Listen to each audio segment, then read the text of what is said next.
Hi everybody. Welcome to the first reverse 1999 stream of the year by yours truly, Cutie Bunny. Hi guys, I'm sick. I'm still sick. So, apologies. My voice is gonna be a little lower. Scusi. I didn't mean to interrupt you. Today. The best musical compositions. Excuse me, you did interrupt me, girl.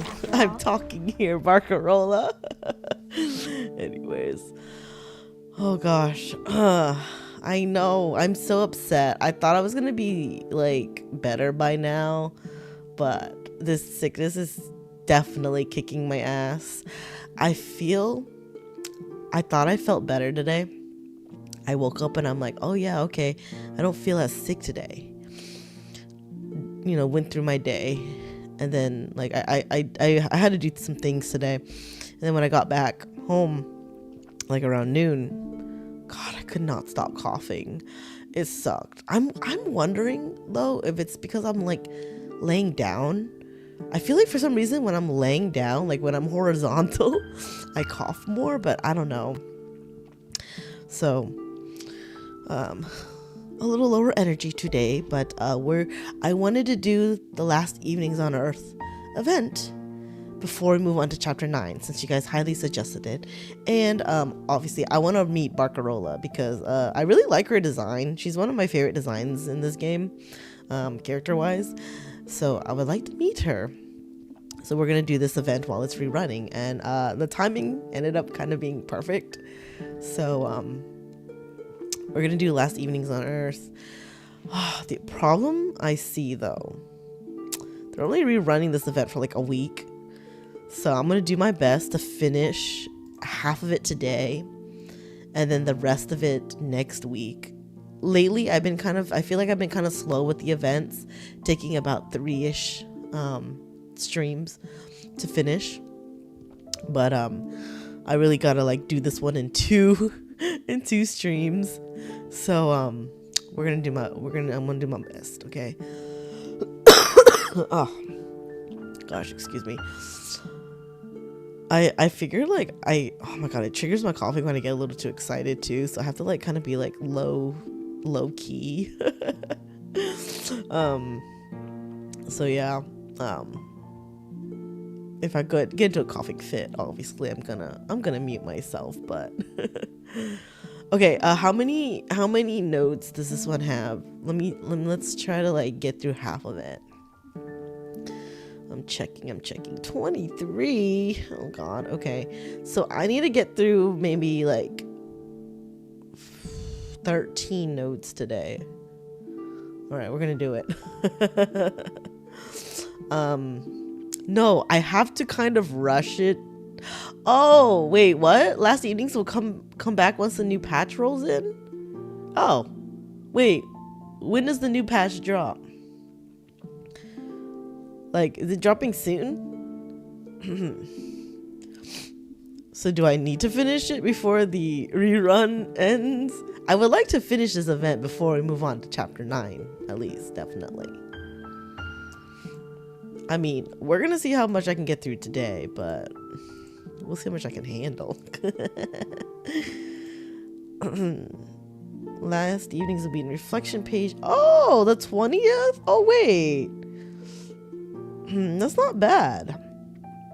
Oh, so they're rerunning the event so you can get what, like the event rewards? There's a before they add it. rhythm in the words we use to say goodnight. Oh shit, then I really don't have to rush it then. Pleasant wishes that soothe the soul into rest. Okay, that's good to know.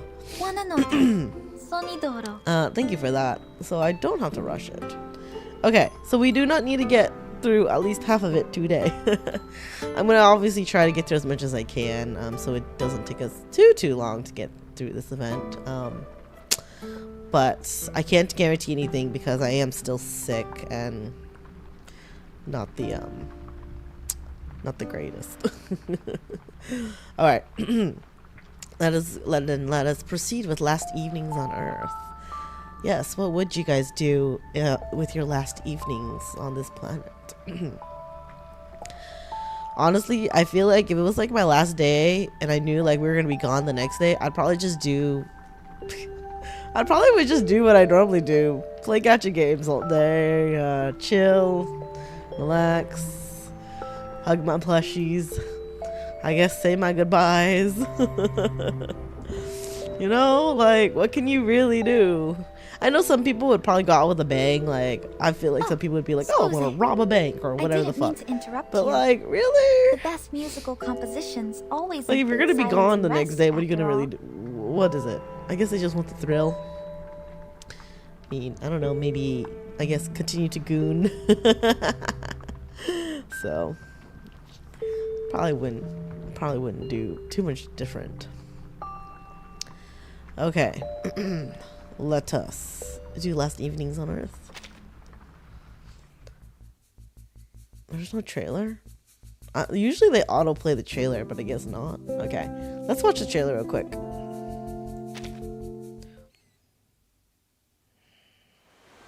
Seriously? You're doing the artificial storm experiment here? You're not about to go swimming with my most treasured record, are you? You must understand. Oh shit! This record is a vital element of the It's Ulrich! And you need to understand that it's a one-of-a-kind relic of rock and roll. We can see Regulus again. Don't fret. I've taken that concern into account. Oh! What? That's funny. The closest potential location for the experiment appears to be directly on the route of this cruise ship. Oh. Wow. I love cruises! My calculations show that we're veering off course. We're accelerating on a southward trajectory. Oh. Please. Oh, she's so pretty.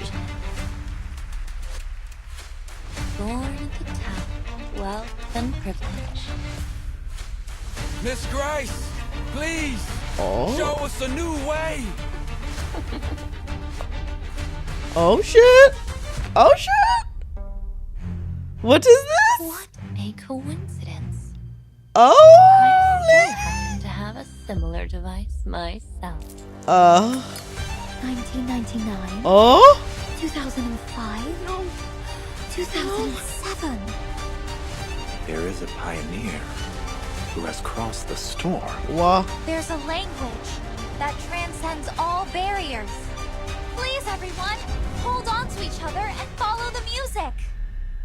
And you're going to do the experiment alone? That's the plan. And if I fail, at least you'll have one more umbrella for the others. Ulrich. Oh wow, okay. This seems gonna be interesting. Oh man. Pretty hyped from that trailer. Oh shit. And we're gonna be on a cruise. I love cruises. Alright, this is gonna be fun, guys. Alright, let's go.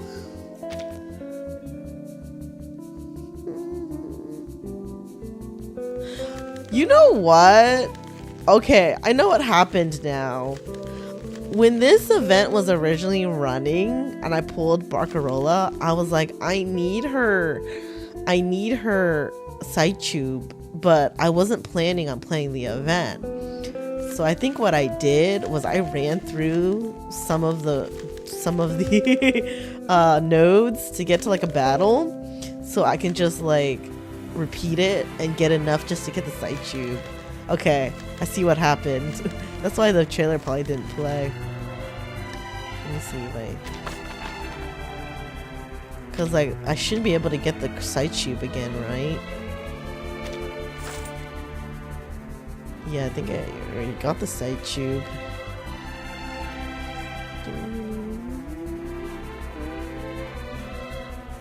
What is this? Is it because I already have it?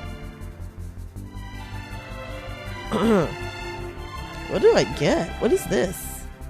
What is this little reel thingy? Interesting. Okay, yeah, that's what happened. Because I was like, I need Barcarola's side tube. And, yeah. Oh, currency for a shop in the bank. Oh, okay. Cool. Oh, the music's so nice in this event. Love it. All right, let's replay. Let's play it.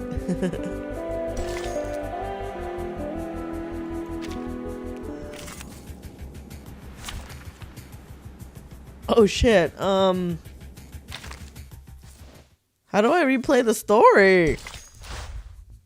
Oh. There we go. Okay. Aww. I love sailor, water, ship, ocean themed things. A message delivered. The ship looks like the SS Anne from Pokemon.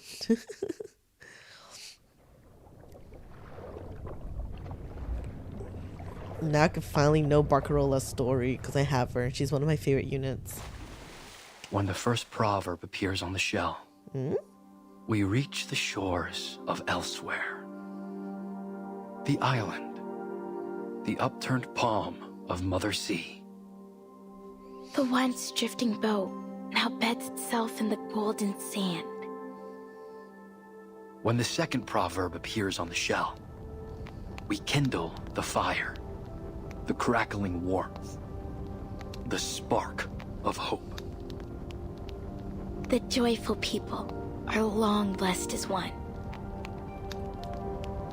When the third proverb appears on the shell, we accept the sea's gift.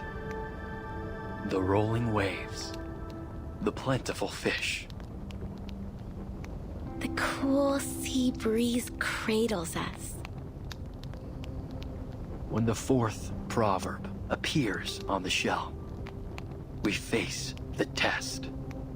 The salty tears, the longing gaze. Beyond the sea, I find no home. Beyond the sea, I find no home.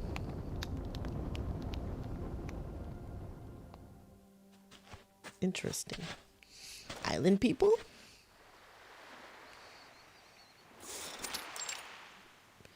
I have no idea where this is. You did well today, Tutu.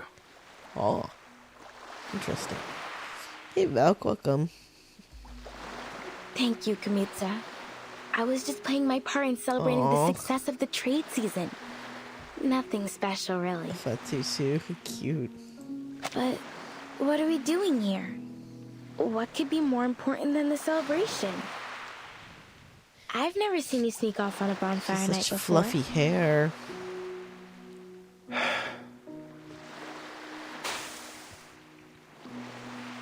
Tutu, do you think you and your friends could fix up that old ship? I know you're close with Toa, Salami, and the rest. They always make sure their first Faust go to you. I'm sure they'd be happy to lend you a hand. And the elders like you too. I've heard many of them say they'll leave their spirit shells to you. Are they like So Hawaiian? you can win their support too, right? Polynesian? Whoa, slow down, Big Chief. Are you saying you want to fix up the quick spear? Yeah. But why? We've kept it docked for years.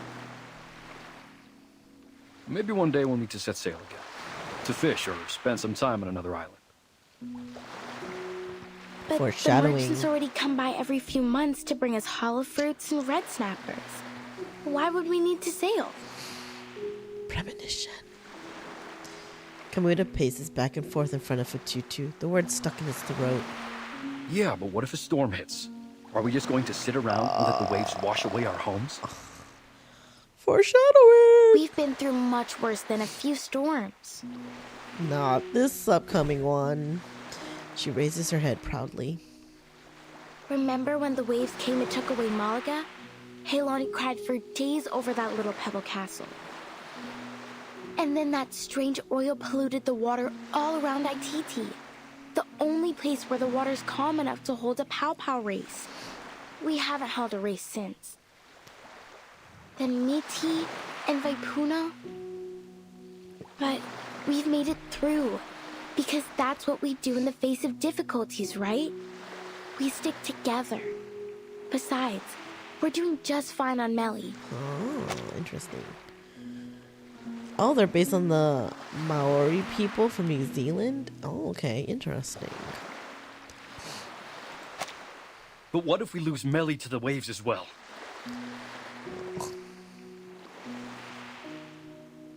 If it comes to that, Tutu, I need you to take everyone and leave. Find somewhere to stay for a while. Oh, shit. Can I ask that of you? Tutu's brow furrows. You've been acting strange, brother. He knows something. Are you thinking of sneaking off and leaving us? I'm not going anywhere. I promise. I might not make it. Neither are the rest of us, brother. He's throwing up death flags so hard. No. You must get ready. Start preparing now. He knows something. The shell has told me. Kamuta's unusual behavior leads Tutu to make a bold guess. Something's been bothering you since last trade season. You've been spending a lot of time at the beach, looking out to the sea.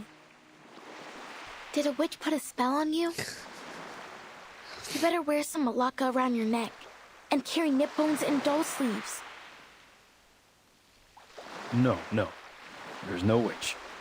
It's just something Miss Grace told me. Mm-hmm. It's been bugging me. Miss Grace? That outsider who calls herself a captain?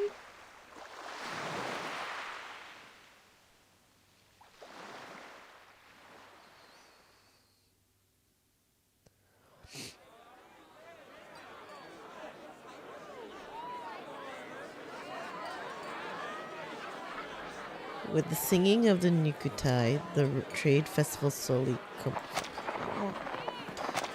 comes to an end.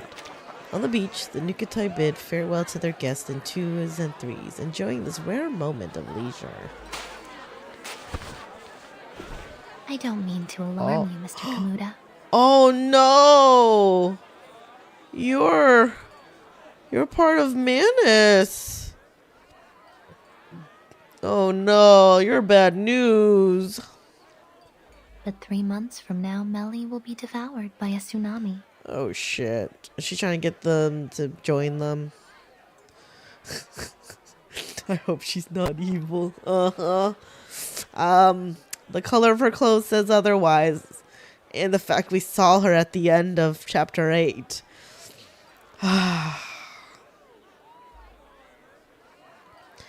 She stands nonchalantly, as if discussing something insignificant. Miss Grace, don't say such nonsense. You're welcome as a guest, but that doesn't give you the right to spread fear among my people. What if I told you that the sinking of Malaga and Baipuna wasn't entirely caused by the tsunami, but there were other factors at play?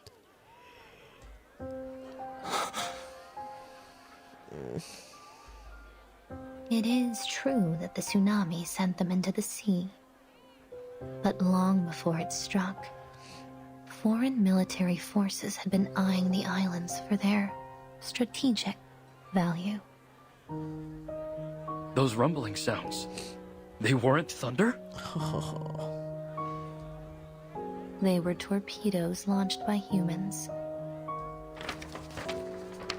She presents a thick document in her hand. Yeah, I remember she was at the Tuesday's Motel. Because wasn't she the girl that, Argus... She looks like the girl that Argus was looking for. And I have some unfortunate news regarding them.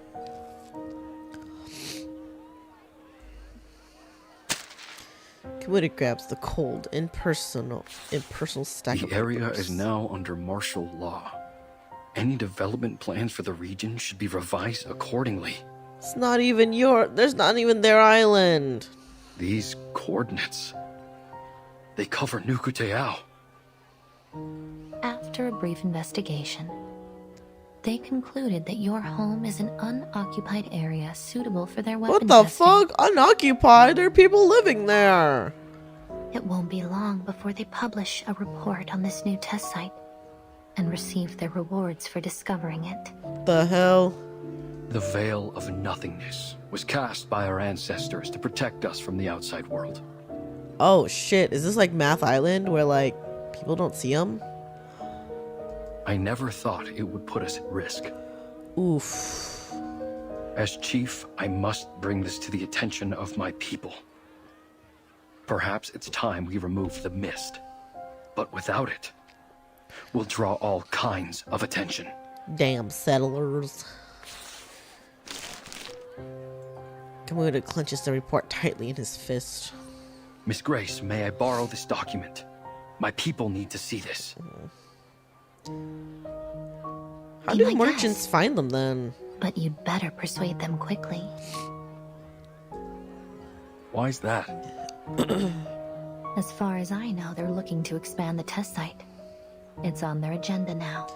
Unless these documents are fake. Can't trust her, she's menace. Right. We'll have to set up a meeting with them to negotiate. Certainly. I wish you the best of luck persuading those warmongers. And for your safety in the coming tsunami. Ugh. Every nonchalant word that leaves her mouth strikes Kamuta with the shocking gravity of the situation. She doesn't sound With all due very respect, sorry Miss or... Grace, With all due... Oh, anyways. not even the Nukutai can predict the movements of the ocean that far in advance. On what basis are you making this forecast? Cause we bandits are gonna cause the storm. It's not a forecast, Mr. Kamuta. Call it the wisdom of hindsight. Or perhaps I should put it more clearly. Have you heard of the storm? The lightning in the background. Oh my god, the timing. Oh my god. Kamutza! Kamutza! Brother! Uh-oh.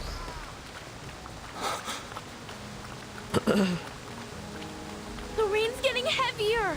We must go inside! Rain blurs Kamuta's vision.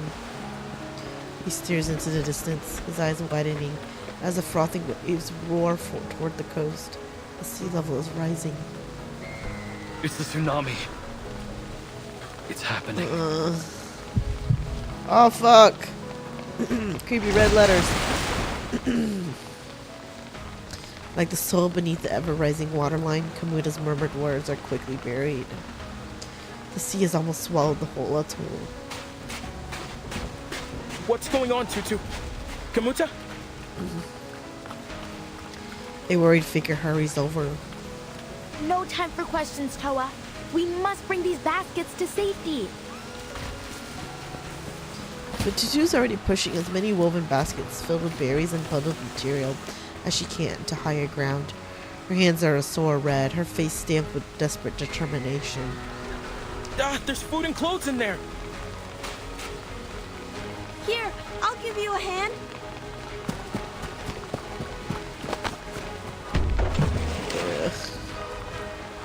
A tall figure rushes over, grabbing the baskets from the children's hands and tossing them aside.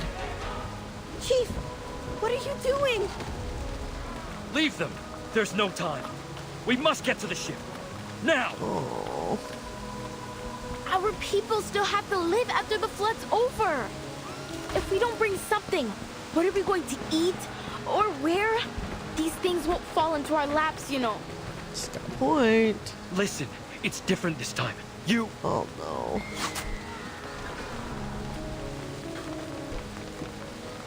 Before Kamuta can finish speaking, a few dark shadows dart out from the forest. Are you kidding me? Oh, critters? Tutu!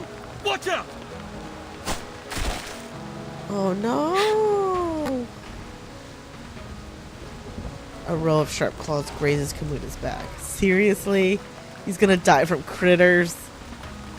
What are all these splinter cats doing here? And the crabs. The near endless surge of critters starts to create an even greater panic. These aren't just splinter cats. Are those Sarmatian sea snails? And crabs with ghost faces? I've never seen them all come out together before. What kind of storm is this? It's the storm. In the flashes of lightning, doubt and worry flicker across the Nukutai's faces. They can sense the coming tsunami. Come! We need more hands to drive them off. Understood.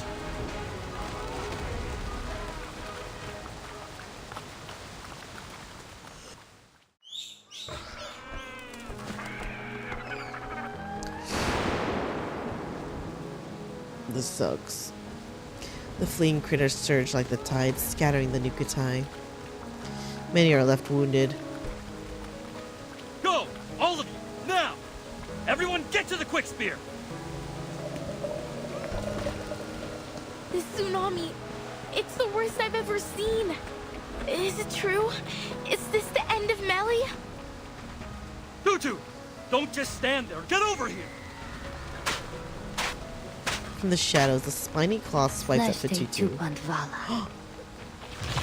Oh shit. Oh Jesus. What? An inky black incantation flashes past her. I wonder who that is, Inky Black. Ugh, fucking Manus. A familiar face appears at the highest point of the reef. Oh no. Miss Grace! Grace surveys the scene, a gentle smile on her face. Ugh. Seems I'm right on time. You're Miss Grace. You should be more careful out here, dear. People of New Katao, are you ready to set sail? Do not go with her, please. I know y'all don't know that, but come on. The pale shadow gracefully lands beside Fatutu. Set sail? No. You've got this all wrong, outsider. We're not going anywhere. We Nukata will not abandon our home. The string of shells around Fatutu's neck heaves along with the defiant breaths in her chest. Tutu, wait. Maybe Miss Grace knows a better way. She pulls away from Kamuta's hand. Refuse all you like, miss, but your homeland will be completely submerged before long. Her words are light, almost careless, as they toy with this unmoving rock before her. We appreciate your help, Miss Grace, and we'll make sure to return the favor as best we can. But we don't find your view on the situation all that convincing. I like how she's like talking on behalf of all of them. You don't, do you? The critter, now bound by Grace's incantation, is pulled before Fatutu. Take a look at this little creature. One of nature's many remarkable creations.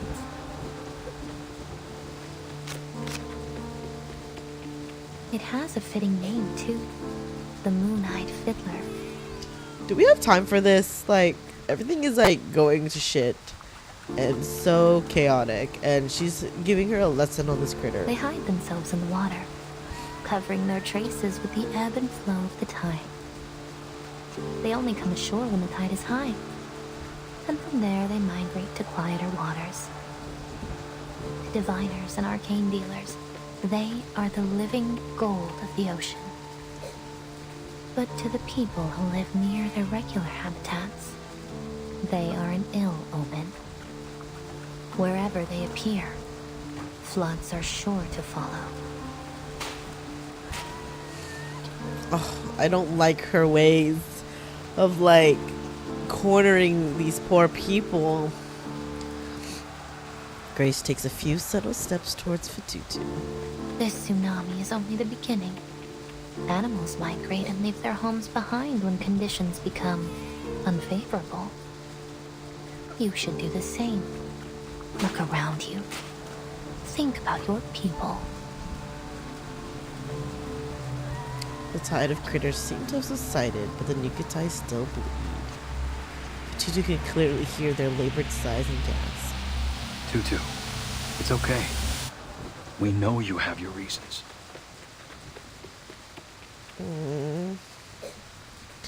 Fatutu stands frozen, the sand and gravel carried by the seawater washing over her trembling feet. Tears well up in her eyes as the mottled gray of the sky above seems to merge with the crimson ground below. Do we really have to leave? Oh my god.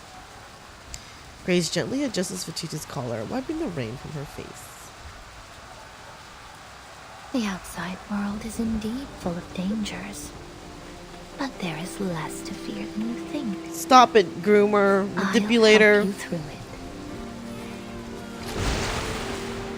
The tide grows more turbulent, crashing against rocks and shaking foundations of the Nucatide's homes. There's a series of crashes as coconut trees fall, and earth crumbles and falls into the sea. There it is. Our ship. That's sad. What are they planning, Manus? Why do you want these people? Just going through a lot of effort for these islanders. Last evenings on Earth.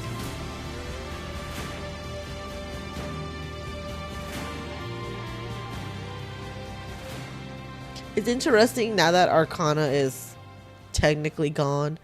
We seeing more of her other lackeys like do work. Today's headlines. A new naval testing site has been established in an unoccupied area of the Eastern Pacific Ocean to facilitate future armament research and development. Wait a minute. She must be working with the people, with these people. Like, she's clearing out the islanders so they can have this naval testing site. Fucking Manus. South America is facing a significant economic crisis marked by stagnation, inflation, and rising unemployment. The poverty rate in several regions has reached new highs in the last decade. The Ocean Conservation Association is calling for greater attention to be paid to the oil spill near the archipelagos, claiming that the relevant organizations have yet to launch a full investigation into the cause of the incident. The Free Breeze cruise ship is set to arrive in Sydney Harbour later today. Astrophysicists forecast a solar eclipse this month. Sydney. So we're going to be in Australia? Or, wait, New Zealand? Wait, no, it's Sydney, Australia, right? Oh, we're in the suitcase? Oh my god, it's so fancy. A hand precisely presses the little green button. Shut up, Miss Radio. And a painful wail follows. Oh, Miss Radio! How could you do this to me? Today of all days? Your bloody alarm ruined my precious holiday lying! Like sleeping in late. Oh, I missed Regulus. We haven't seen her for a bit. My apologies, Miss Regulus. But it wasn't an alarm. It was the daily news broadcast.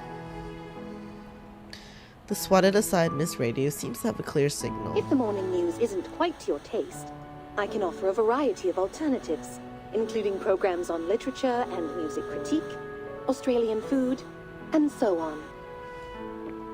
Oh, no! Her cry echoes through the room. Sorry, it seems I've caught you at a bad time. Aww. Ezra, having just peeked his head through the door, immediately ducks back. Wait, Ezra's a boy? I thought Ezra was a girl this whole time. But wait, this is technically our first time meeting him?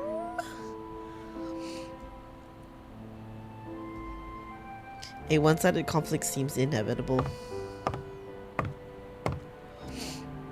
But please be careful, Miss Regulus.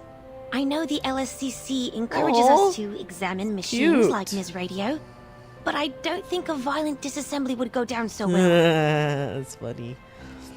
Okay, so this story chronologically takes place after the revival Ururu games. Okay, yeah, I haven't played that one yet.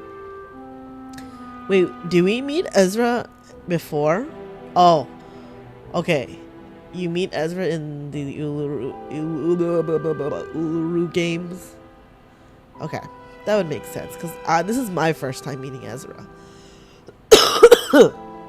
Excuse me. Since I did not play that event yet.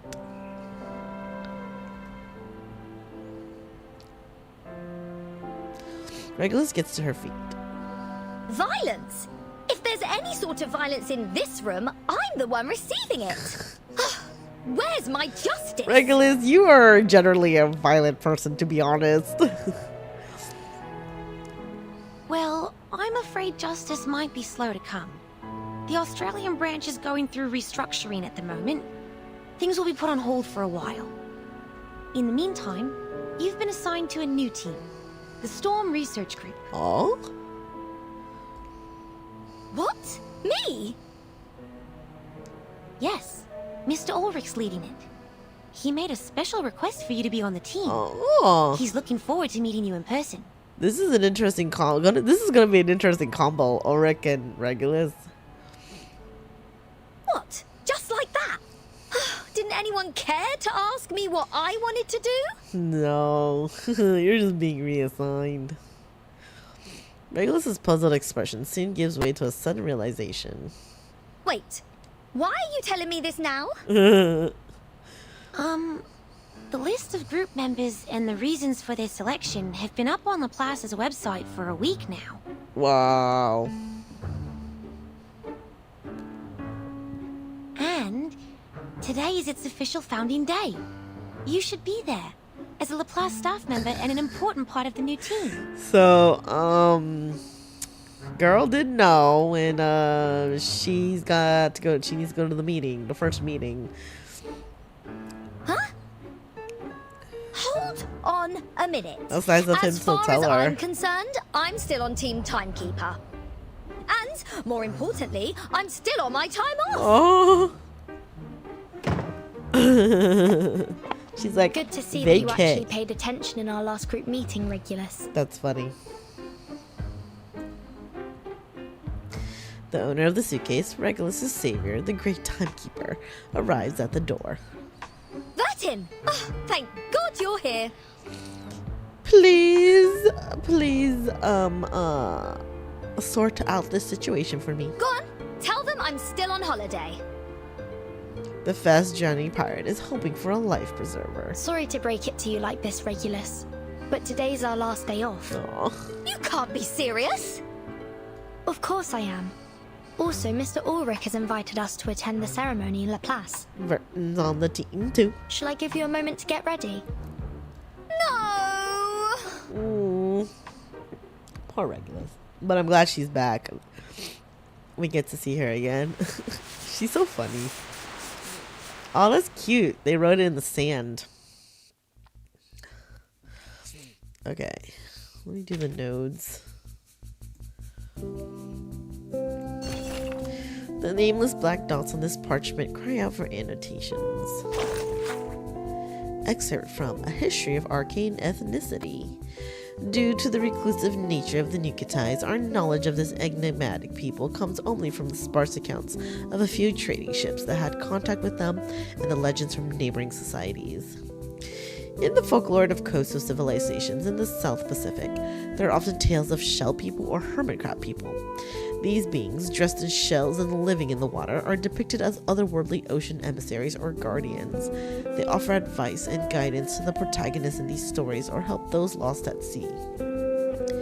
With the age of exploration, the veil over these mysterious figures was lifted, and a small island named Nukuteo, known for its production of mystical and esoteric crafts, became a topic of intrigue among adventurers in taverns. Consequently, the intrusion of explorers and trading ships seemed to weary the Nukitais, and records from that period show them gradually vanishing from the pages of history. They employed some form of arcane skill to conceal the island's exact location, ensuring their homeland never appeared on any official map. Today, with advancements in maritime technology and increasing global communication, it is only a matter of time before the island of the Nukitais is rediscovered. The author can only hope that this inevitable encounter will not bring undue harm to the Nukitais, wishing that they can integrate into the global community through peaceful and friendly exchanges. May the final chapter of this age of exploration conclude with harmony. Yeah, it does not. Alright. Cruise ship time! Finally, I get to meet Barcarola.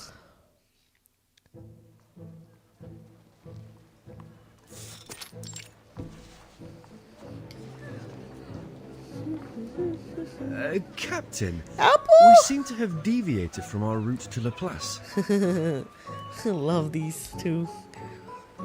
The road to the LSCC is ever fraught with obstacles. A great pirate, Mr. Apple, doesn't simply rely on her compass.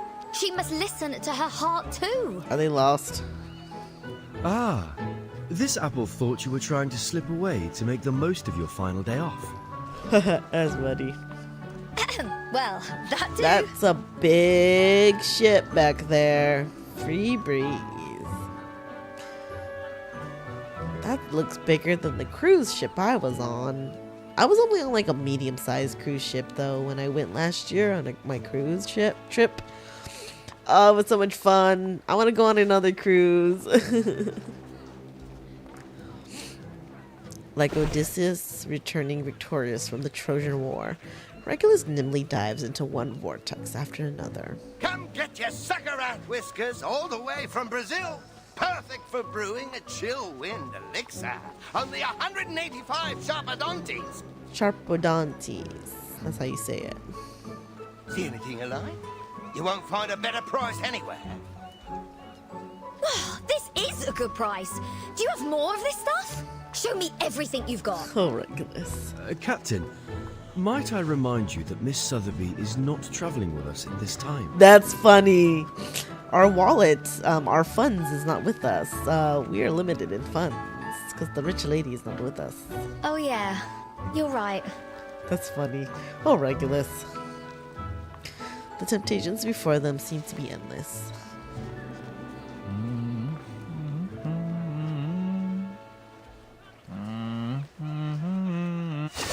Oh! A street artist sings as paint flies through the air, almost splashing onto Regulus' sunglasses. Alright, mate. Whoa, love the colours. How about bringing in some pop art? Trust me, it'll take it to a whole new level. You should come visit London sometime. We've got some seriously groovy art on the streets. Pop art? That's a bit dated, don't you think? I beg your pardon? Oh yeah, she's from the 60s. Wait, what year is it? Just as Regulus rolls up her sleeves, ready for a tussle, a not too distant cheer grabs her attention. See, she's so violent. She just wants to fight everyone.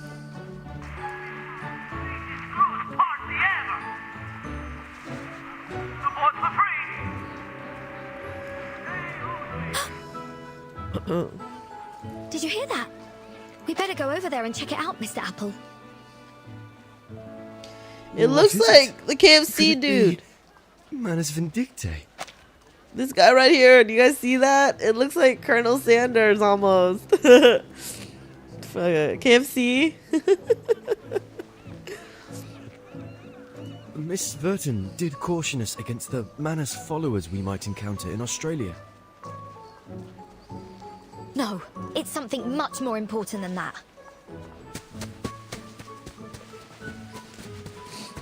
What's more important than Manus?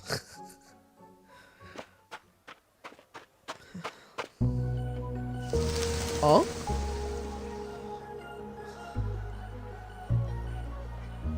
So pretty. Aww.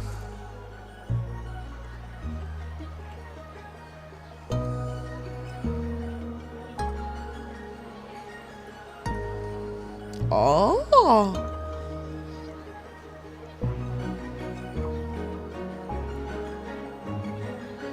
So cute.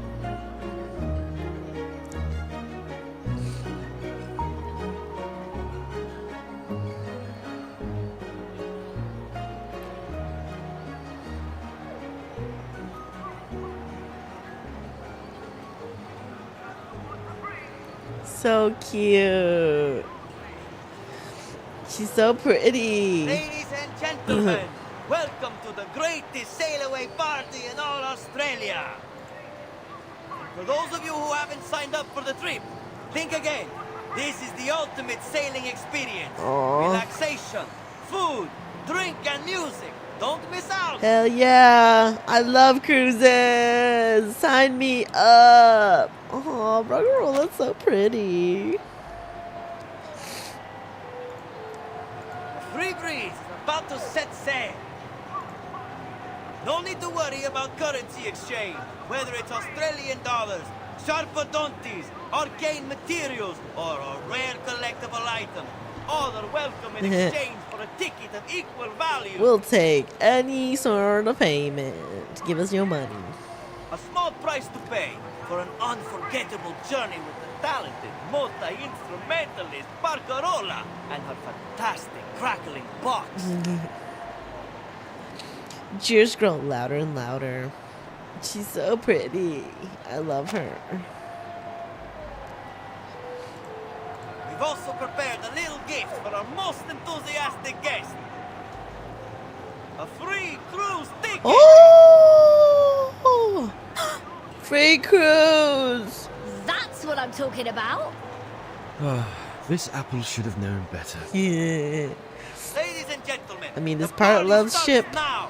Put your hands together for the enchanting Miss Barcarola and her captivating melodies. Aww. Oh, Regulus. So cute. Compliments gush from the ticket seller's mouth as a star at the center of the stage slowly turns her face away.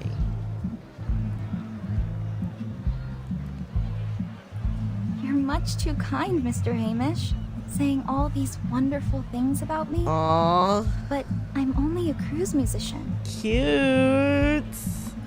Hey, you got an important job. You gotta keep the guests entertained. She's so cute. I love her. She's so pretty. It's thanks to the collective efforts of the whole crew that the Free Breeze has been so successful. I just feel privileged to be a part of it. So humble. I know you want to stay humble, Miss Barcarola, but there's no reason to be so modest. Wow, they gave him a face, this NPC.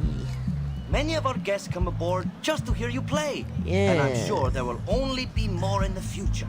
So what's the harm with hyping the crowd up with a little round of applause? You got fans, girl. Well, if it's for the ship, I suppose I can handle a little publicity. You're a selling point. Of course you can. And you deserve it too. By the way, do you know the guest over there? She's very, enthusiastic. Oh god, Regulus.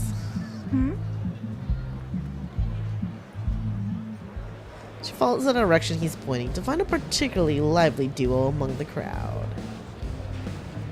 A girl dressed in red and blue and a floating apple. I've been drumming up the crowd. Sold us a load more tickets. We've never sold out so quickly. She wants the free cruise ticket! Alright everyone, listen up. I've got some exciting news to share. This piece of paper in my hand could be your ticket to an incredible seafaring adventure. Just think about the cool breeze, the spruced up ship, and the awesome music. She's doing like free advertising for them for that free ticket. What more could you ask for? This is a once-in-a-lifetime chance for a trip you'll never forget. So, let's get buzzing! Throw your hands in the air and your coins out of your pockets and let your dreams come to life. Let's hear those coins jingle and fill your spirit soar! So cute though. Oh. The cheering grows louder and louder. Is she a local? Australians are known for their sunny disposition. Nope, she is British. No one knows her, miss. But to be honest, I'd love to invite her to join the crew. If only the captain weren't so picky with the new recruits. She nods approvingly at the freely dancing figure and clutches her crackling box tighter to her chest. I know what you mean. Her enthusiasm is infectious. Maybe her energy would wake up our stuffy new captain. I'll never understand why the captain fired the old crew and hired a load of people who don't seem to have any clue about music. All they do is make noise, and not the good kind either. Don't tell me the new captain's man is. Several startled gazes land on Barcarola. We better keep it down, miss. They'll hear us. He turns, peeking in the direction of the ship before awkwardly retracting his neck. We didn't hear any dissenting opinions about our captain now, did we? Oh, of course not. Oh god. The crew members glance at each other awkwardly, coughing softly to urge the embarrassing moments to pass quickly.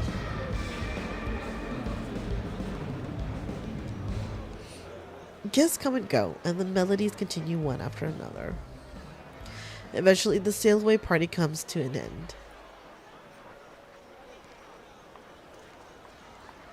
Captain, if I may, perhaps it's time we made our way to La Place. No, we're going on a cruise, Apple. Come on, Mr. Apple. The crowd's going crazy for us.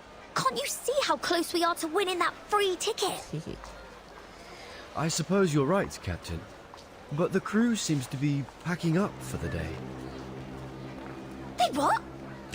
Give me my free ticket. Hey, yo. I just sold you a bunch. Finder's fee, please. Regulus quickly intercepts the cruise team before they can make their way on the ship. Oh, can I help you? I'm afraid Miss Barcarola won't be signing any more albums today. What about my free ticket? Wasn't I the most enthusiastic guest tonight? Sorry, miss.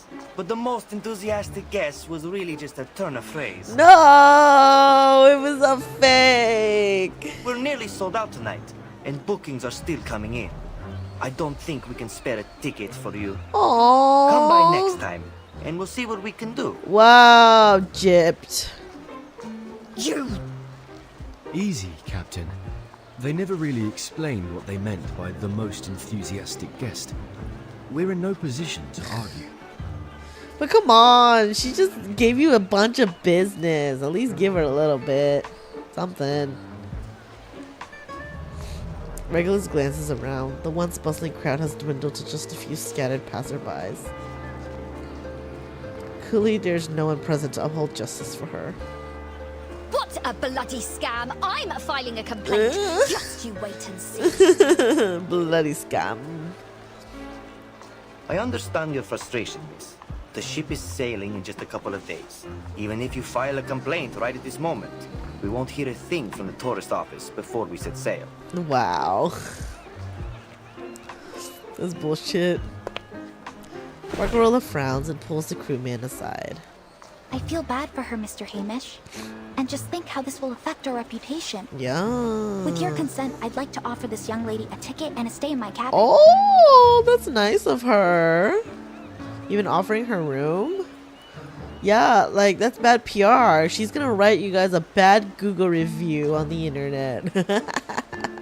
I don't know if internet existed yet. I'll be more than happy to pay for her. Aww. You've That's done so this nice. so many times, Miss Barcarola. Oh. I'm afraid I have to turn you down. You know the new captain won't exactly be thrilled to have a freeloader on the ship. She said she would pay. But... Regulus barges between the two muttering colleagues. So, how much longer do you need to think up an excuse? Wow. All right. In view of your outstanding enthusiasm, we offer you a special gift for your help with our event. There. Thanks for your support. A stack of souvenirs is thrust into Regulus's arms. Dejected, she turns to leave. Barcarola pulls out a marker and cries out after her. Oh. Wait! They just gave her freaking post flyers. Aww. She's signing it. I'm so sorry about all this, Senora. I hope this will compensate for it. Aww. Huh? I hope we can see each other again. Preferably soon. What? Interesting. That sucks. She doesn't get her free ticket. Oh. Sad. I feel bad for her. Where's the node? No. No. Where's the node?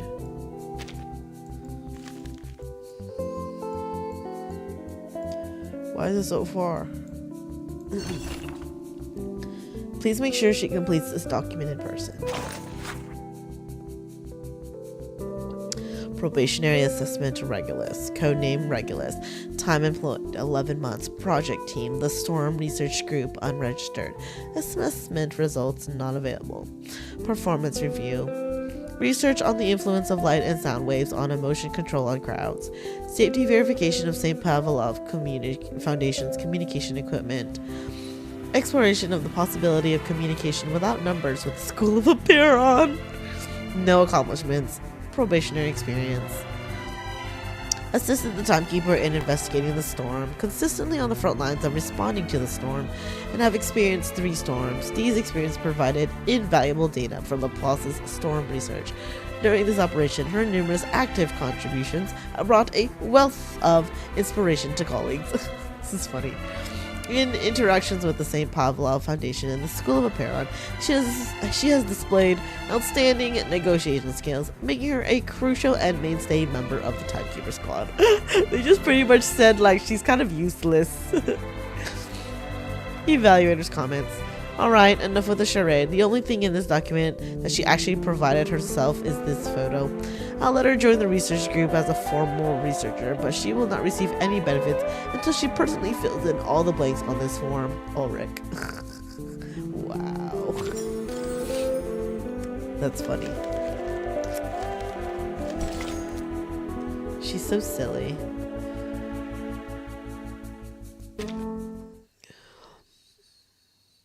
She definitely lives at the beat of her own drum.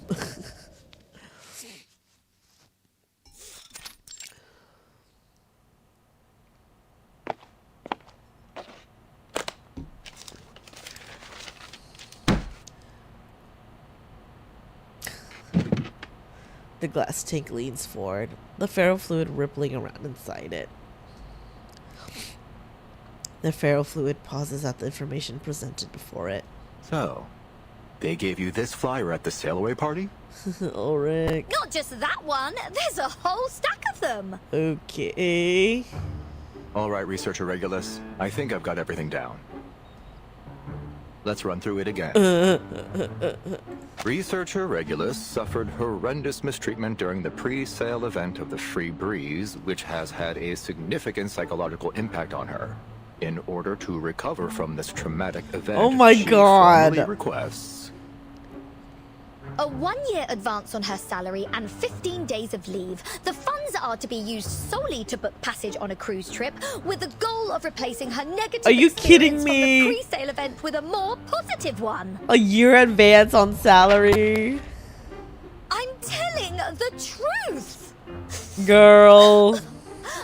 I... So distraught. The ferrofluid remains still for a long moment. I can see that bottle of artificial tears in your hand, Regulus. Please put it away. There's no need for dramatics. That's funny. Thank you, Ulrich. I knew there was a soft spot underneath all that metal.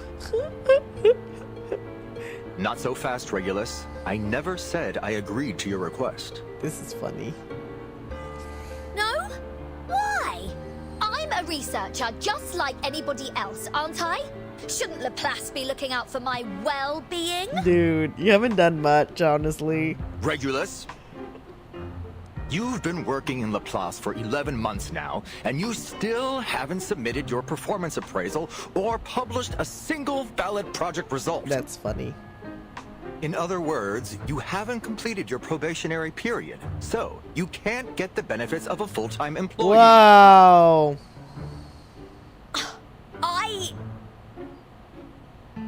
And to top it all off, you didn't even show up to register at the first Storm Research Group meeting. She missed it. In the face of such overwhelming evidence, there is no room for rebuttal. Well,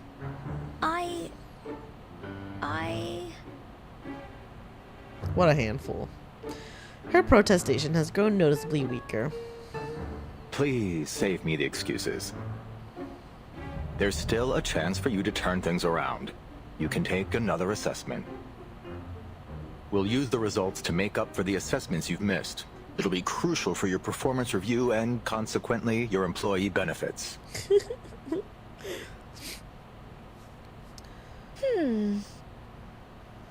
Bring it on.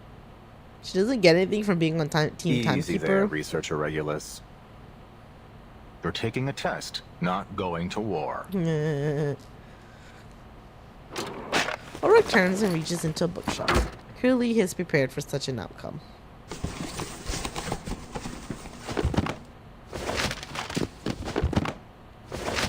The fuck? Document after document is pulled from the bookshelf and placed on the table until Regulus can no longer see above them. I thought you said it was just a test. I did, and I meant it. This is just some light reading for you to reference during the test. What the heck? And this is the test. The numbers on this paper may appear random, but they're actually an encrypted code. Your task is to figure out what the message is. Are you kidding me? You can use the computer to help you, and you might find some useful books and papers in the second drawer on your What the left. heck? The instructions for the computer and a guide on how it works are all in there. Okay. Given its difficulty, there is no time limit for this test. Wow. Best of luck. That's generous. Researcher Regulus. It's just like pretty much just do some work and then you'll pass. He exits, leaving Regulus to her mathematical prison. You better keep your word, Ulrich, or you'll be no different than those sailors. At least they didn't torture me with maths. That's funny. And she just escaped from Math Island. Lend me your strength, Brian May, Jim Morrison, Frank Zappa. That's funny. Oh, God!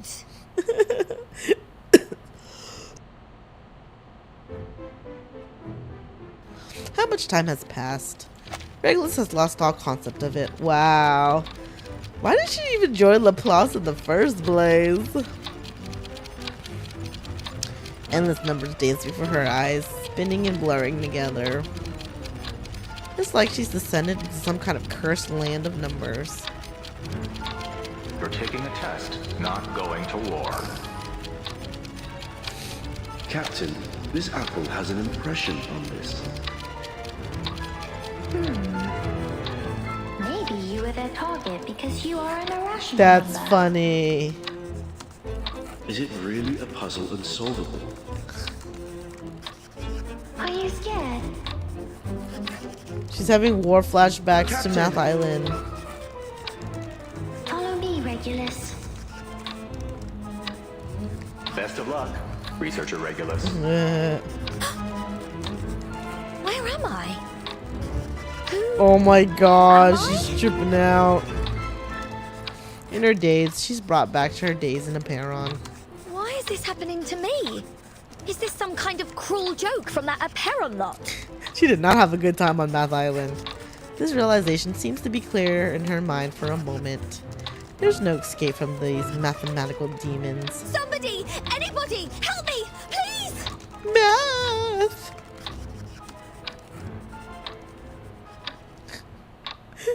It's so silly. The mathematical onslaught seems endless. Ulrich opens the door and takes Regulus' scribbled piece of notepaper. Glad to see you're still in high spirits, Researcher Regulus. But this doesn't add up. I gave you an encrypted code, not a Sudoku puzzle. Poor Regulus.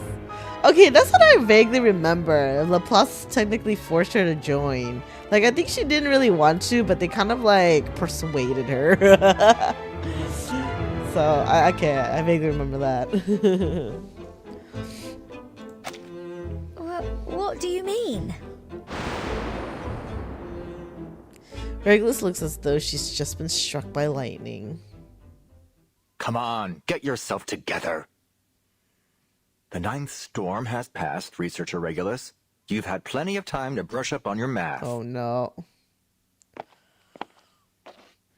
Ulrich strides over, picking up a paper from the desk on his way. All right, let me explain.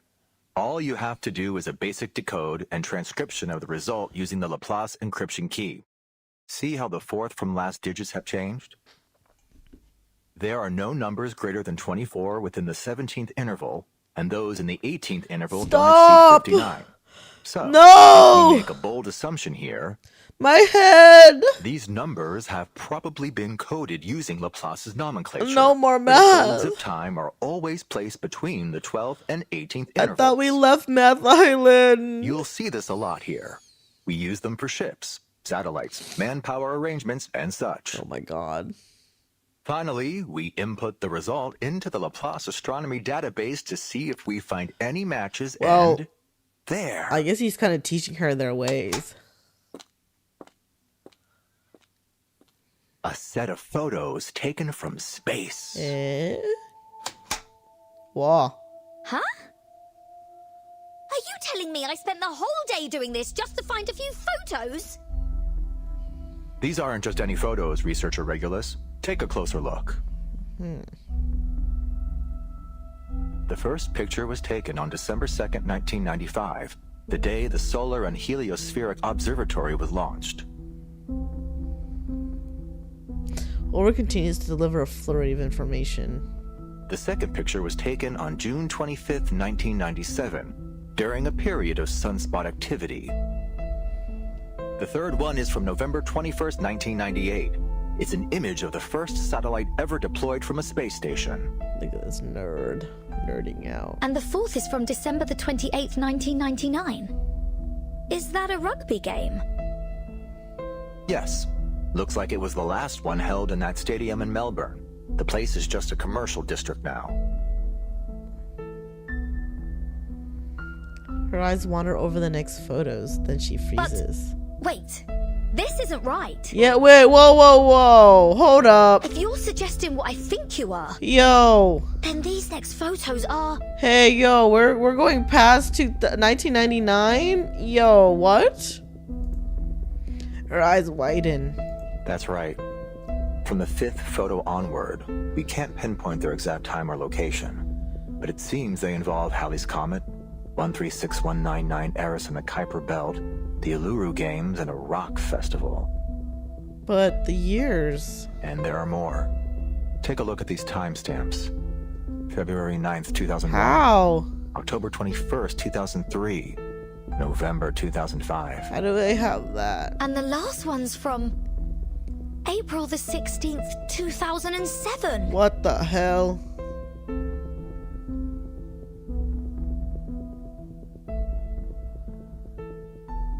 Huh.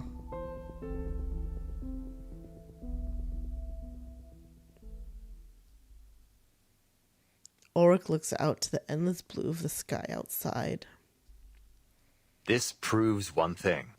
Before all our struggles to study and control the effects of the storm, this pioneer crossed the storm unscathed and sent us these images. Are you kidding me?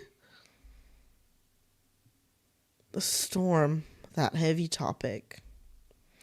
Once again, it rears its ugly head, mocking anyone who dares to make sense of its absurdity.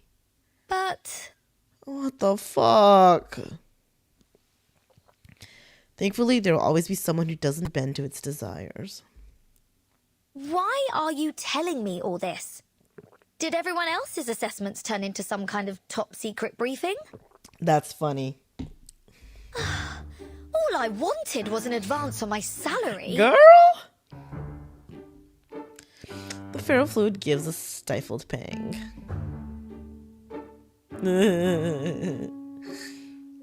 Just for once, could you see the bigger picture here? We've been presented with an amazing opportunity. Oh my god, she does not share the same enthusiasm. And all you can think about is your salary? God forbid girl has needs and desires. She wants to go on the cruise. I don't blame her. Cruises are fun.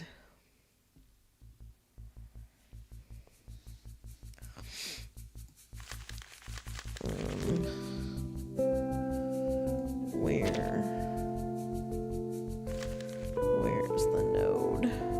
so far? Minds come together here to help those in the highest positions reach informed conclusions. Fish tank brainstorm. The topic of this brainstorming session is, how did this pioneer manage to cross the storm and continuously send information to the Earth's surface? Is it an alien? The ferrofluid flows freely in his glass tank.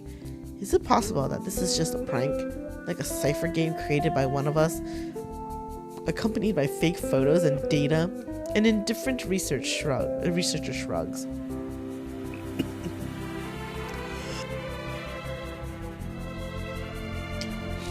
Then go and write a detailed report on who you think is pulling the prank. One every week, until someone confesses to being behind it. That's an abuse of power. The researcher who intended to remain silent slams the table. Alright, I have a thought.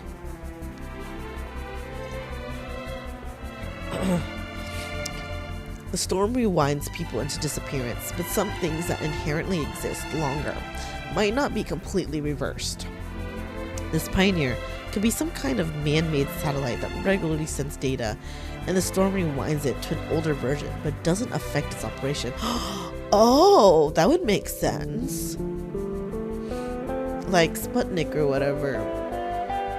Or, like a satellite in space. We've already experienced time periods as far back as the beginning of World War I. No man-made satellite should even exist at the time. I've got it, it's aliens. Aliens are crossing the storm and sending us some kind of signal. That's my guess. It's not surprising at all that they have technology immune to the storm among their advanced space tech, right? A researcher with a fanciful imagination raises his hand. Damn it, we don't have time to verify baseless hypotheses such as these. The man-made satellite theory might just be a reasonable hypothesis. Maybe the internal structure of the satellite just happened to form a knot-like structure. Many of the satellites launched by Laplace have adopted arcane techniques theoretically capable of activating the immunity spell. The researcher, feigning seriousness, rests his chin on his hands. That's a good direction, but your reasoning is too idealistic. Let's proceed on the premise that there exists a satellite capable of gaining immunity to the storm, and investigate further, regardless of the principle behind all this. Now, everyone spread out and check every satellite in Laplace's history. If this hypothesis is confirmed, it could be another significant breakthrough in our storm research. Right? This is such crazy, important information. It is crazy that, it is behind a time-limited event. I mean, now it's not gonna be, but still. For people who, missed it and continue playing, what the hell? This is very important info.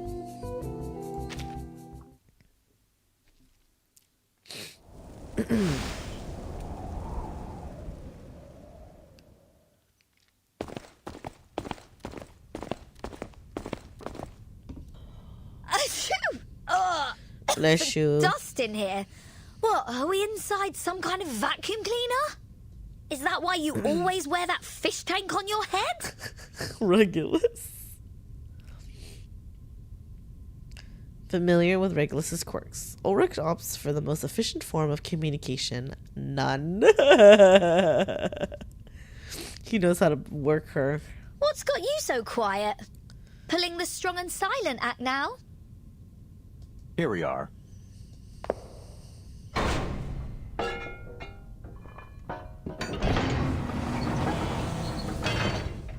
Wow. Interesting. The site has been utterly neglected. Dust and debris litter every corner of it. Here? As in... The Laplace launch site in Sydney. We've collaborated with the Foundation and the Space Agency for various projects here. Thanks for the heads up. I almost thought we just barged into some rock star's house. It will actually take another 2 years before this place becomes an official launch site. Oh, yeah, right. We're basically living in the past. Oh, shit. What year are we in? I visited various launch sites to verify the photos. Guiana Space Center, Placid's Cosmodrome, then I found this place. Most of its archives were lost in a storm, but a small portion of the early records survived. I left them here with the rest of the files I compiled. Paper scattered into the air as he rummages through the files. Damn it! Where did they go? The ferrofluid tremors in his tank. Huh. So, does this mean we can all go home now? Regulus, we just got here. Absolutely not. Alright, new task. Stay put and don't touch anything. I need to find those files. Fine. I feel like Ulrich is mainly babysitting. As Ulrich makes his exit, Regulus scans the room, a glint growing behind her eyes. Oh, amazing! An old military base. Mysterious photos. This is going to be juicy. No chance Ulrich is stopping this rockin' pirate from going after treasure. I mean, very, very important files. That's funny. They make a fun combo, honestly, Ulrich and Regulus. The hunt is on. Ha! Let's start with what's on this table. The clinking and clattering of rummaging fills the air like a string of cheerful musical notes. La la la la la la la da da da da da da do do do do. I almost forgot. Can't go treasure hunting without some music to rock out to. Turning the knob, she powers up the amplifier. Woohoo! Whoa. The world belongs to rock. The vibrations reach Ulrich, causing the ferrofluid to ripple. Even the desk is trembling. Damn it! I forgot to tell her to keep quiet. Oh no. Oh no. The screech of a bird pierces through the pumping music. What's happening? Is this an earthquake? It's just rock music. A few agile black shadows leap around the upper parts of the observation deck. The tremors free a note pinned to the wall, and it flutters down to the ground. The handwriting is all too familiar. Investigators report multiple Tripodero attacks on humans have occurred in the area. They seem to regard this abandoned facility as their territory, attacking any intruders. Ah, crap! This is the note I wrote last time I was here. Oh, shit! Keep your movements quiet. Oh my god! So this is like so weird, like coming back, like to the past or whatever. The ferrofluid ripples violently. Regulus, turn off that speaker, now! She can't hear you!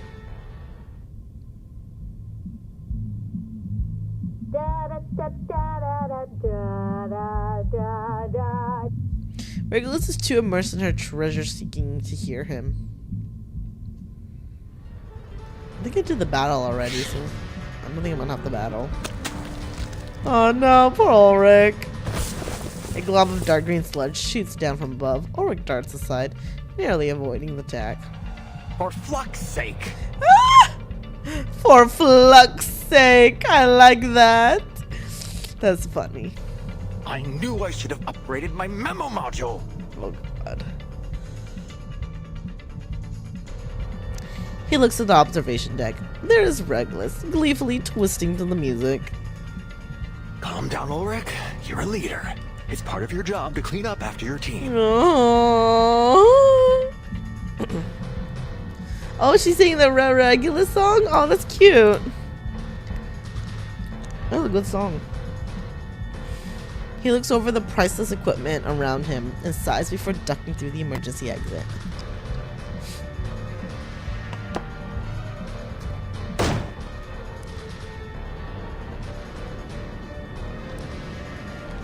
I woke up the birds.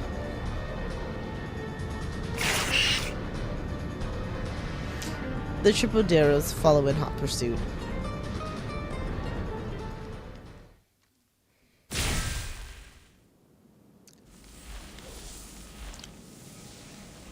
Nah, Ulrich playable win. I can create a a story relevant team now that we have Ulrich. Man, y'all waited a long time for Ulrich, huh? I mean, he seems so cool. Even with just like his introduction to the, like, with the previous chapters, like with Enigma and stuff like that. And then now this event. Ulrich sends a current through the electronic components around him, creating a cacophony of sounds that sends the Triperidos scattering. Squawk. Flux! Flux! Finally it's over. Flux! I love it.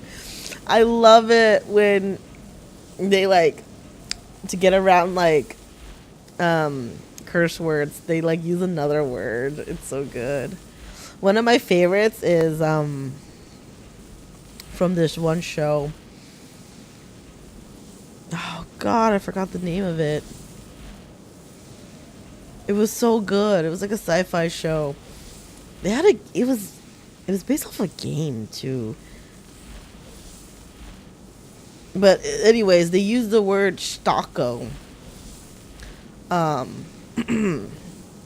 For like saying like curse words. Oh my God, what is that show? Defiance. I think it was Defiance. It was a really good show. There was a game too, I believe, but they were like alien people or whatever, so they had like their own language, and they would say stocko when they were saying like the curse words. It was funny. Anyways, Flux! Finally, it's over. Oh, flux me. Ulrich stuffs the last piece of damaged equipment into the recovery bin. Then he climbs back through the window. He is visibly drained. Poor guy. Relax. Don't overheat. You'll have to get used to this if you want to be a good leader. She is definitely testing him as a leader. But if you can handle her, you can handle almost anything. Regulus bounces lightly into the room. Dun, dun, dun, dun, dun. Ulrich! Look what I found! She waves her treasure. A hefty stack of documents, signed in bold by Ulrich himself.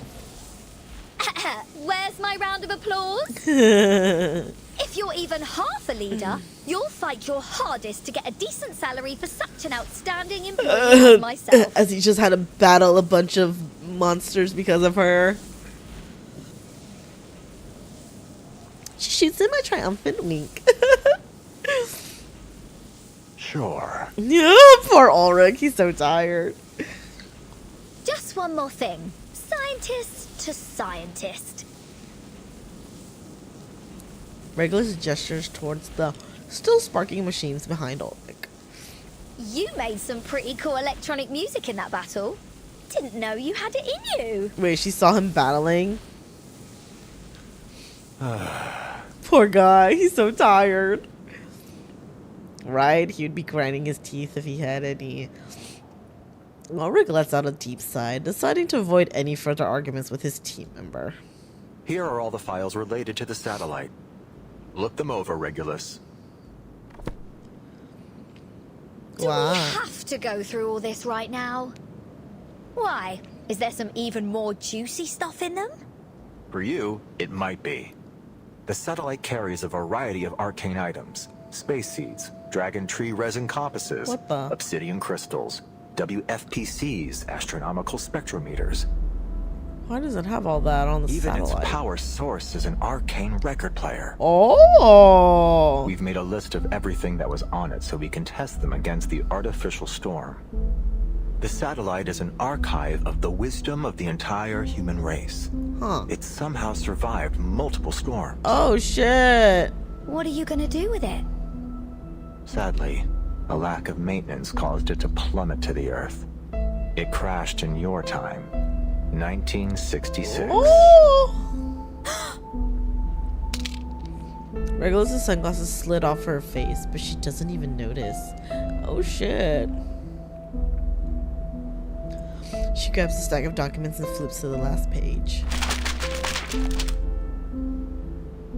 The telescope officially crashed in 2007 in Aldeburgh, England. All on board instruments were destroyed. Recovery failed. Regulus Space Telescope Project report as above. Huh? Wait. 2007 though? Regulus? Future Regulus? The telescope project was named after a record that was on the satellite, which also happens to share your name. Whoa! Regulus. That apple? Regulus holds her backpack tightly to her chest, its pockets full of treasures. She flips through a series of records, her hands trembling. Finally, she finds the treasure she's looking for. A record identical to the one depicted in the documents. No way! I do have Regulus. It's from the 1966 Aldeburgh Crater Music Festival, an accident from the past. And her all-time favorite. Oh, My it's little Apple! thing. It was the record on the satellite. Wow! Yes, that's the one. Wow, you've kept it in great shape. Oh. So, this is the key to braving the storm? It might be, amongst several other options.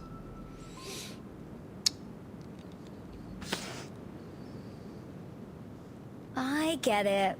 That's why you wanted me on the storm research team. Not just that.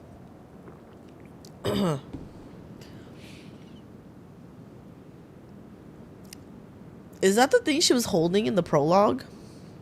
Like, she was running away because she was, like, holding it, or, like, she was, like, protecting it? I've read the Apeiron Island reports. You demonstrated some serious talent with the series puzzle in that cave. And you've faced more storms than the majority of the Laplace staff. Manus called it a stone. Huh, interesting. Why did the music turn, like, heroic? We're not working together for a couple of research papers. This is about the survival of everything on Earth. We need all the help we can get, including yours. She's not convinced. Regulus falls into an uncharacteristic silence. In fact, the boss even held a meeting with the Foundation to discuss borrowing your record. I like how they're like, stop the music and replaying it as he like continues to try to resurrect. Oh, it's a rock. That's why they called it a stone. It was her rock album. What the? Wait, that's actually really good. That's cool. Hey, Rare Bear, welcome. The Foundation suggested we apply for an item transfer order under the Artificial Storm Project and let the Timekeeper take over the matter. Some of my colleagues told me that, according to LSCC regulations, lending assets to the center is mandatory for all staff. What? Why does it keep going on and off? The frequency of the ferrofluid's vibrations is chaotic, like some kind of unsolvable cipher. He's excited. But... all right. Let me be honest with you. I'm not comfortable with taking your record by force. Aww. It's yours after all. It's your choice what you do with it. That's nice of him. So, here I am. Not as your leader, but as myself. Hoping we can find a solution that works for both of us. The music, though! Has anyone ever told you that you're terrible at negotiations? Ah, damn it. I knew it wouldn't be easy. Oh, poor Ulrich. That just reminds me. So I rewatched my favorite movies recently. it's National Treasure and National Treasure 2. I don't know why, but I really love those movies. I really love it. And I'm so sad I'm gypped of National Treasure 3. But anyways, that just reminds me because it becomes like a running joke thing between both movies that Nicolas Cage, the main character, well, his name is Ben Gates. It was the actor, the main guy. He's like he's treasure hunting, right? Pretty much, almost. That's if you don't know the premises. But it just reminded me because they keep saying like, you're a bad negotiator, aren't you? Because he's trying to like get things he needs, but he's like too nice about it, and so the people he's trying to negotiate are just like, you're bad at negotiating, aren't you? And he's like, yeah, man, I've heard of that. It just reminded me of that. He eventually gets what he needs, but it's funny. I love Nicolas Cage, but you know, honestly, I really only like him in National Treasure, to be honest. But I enjoy him in other ones, like the Ghost Rider movies were okay. He's funny. I think he's funny. But I really like him in National Treasure. Like, I feel like it's like roles that like actors that they were just meant to play. So yeah, I don't think I've seen The Croods. Honestly, people assume that Nicolas Cage is my favorite actor because I really love National Treasure, but really I haven't actually seen very many movies by him. I just really like National Treasure, okay? Anyway, so I rewatched them pretty recently because we went to Washington, D.C. for New Year's, and we were like trying to see the White House and stuff, and we didn't actually get to go to the White House because apparently you need like a 6 months in advance reservation. But we went to like the visitor center where you got to learn kind of like the history of the thing. And so I read a little thing about the Resolute desk, which is the president's desk. And then it reminded me of the one scene in National Treasure 2 of the Resolute desk, because he has to find one of the puzzles in the desk. So I was like, oh, you know what? I'm going to watch my favorite movie, National Treasure, again. I forgot, though, the Resolute desk scene wasn't in the first movie. So I watched the first one and I'm like, wait a minute. He's in the second one. Guess I got to watch the second one now. So yeah, that's what it reminded me of. But anyways, a little tidbit about me. All right, Ulrich. Time to convince her again. He angrily knocks his take with his fist. He is so close to the record he's been searching for. The ferrofluid ripples into a subtle arc. Aww. Go ahead, Mr. Ulrich. Take it. Oh, okay. Before I change my mind. So bad at... See, that's the same concept. So bad at negotiation that they just feel sorry for you, so they're like, here. Regulus' expression has never been so serious. You're willingly giving it over to the Artificial Storm Project? Aww. Borrowing. His carefully prepared arguments vanish in a moment. For a cause even greater than rock music? Absolutely. Aww. But just to be clear, I'm only lending it to Laplace. You have to give it back when you're done. There we go. It's the only copy in the world and the future centerpiece of the Regulus Museum. Oh my god, girl. Thank you, Researcher Regulus. Thank you so much. I was gearing up for a much tougher talk. I even applied for additional funding and a month's leave to offer you as leverage. Well, I suppose I won't have to use it after all. Oh no! Regulus freezes. What? Shouldn't have said that. Poor Regulus.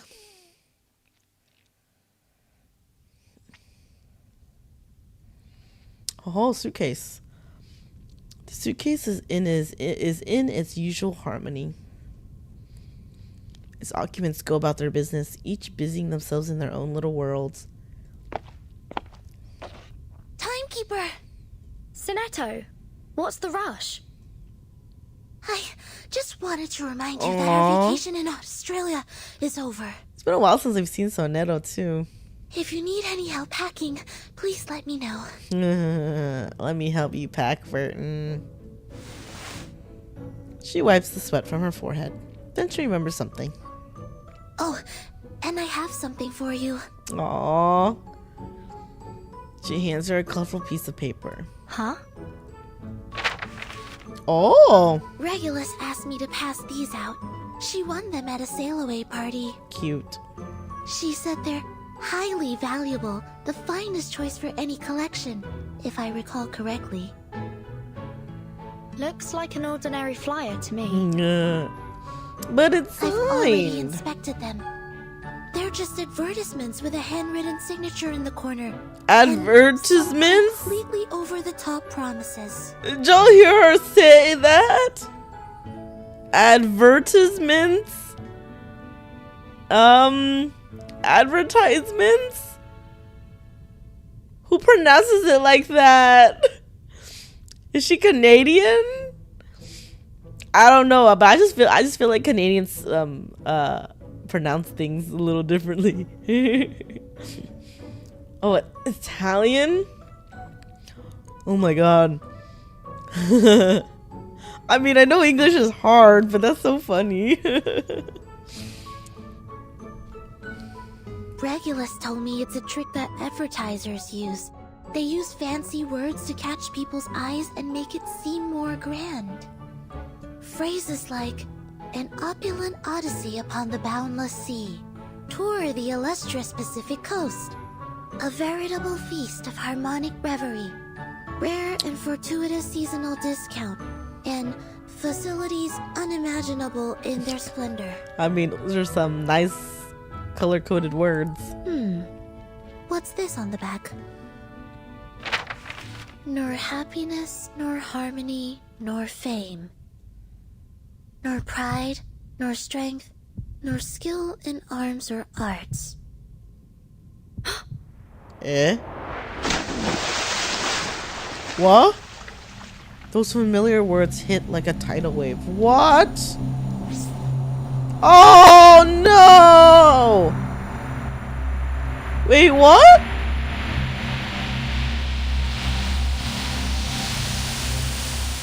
Yo! Before a cruel whip, man who man would be, What the heck? must rule the empire of himself. In it, must be supreme, establishing his throne. On vanquished will, quelling the challenges of hopes and fears. Being himself alone. Oh no.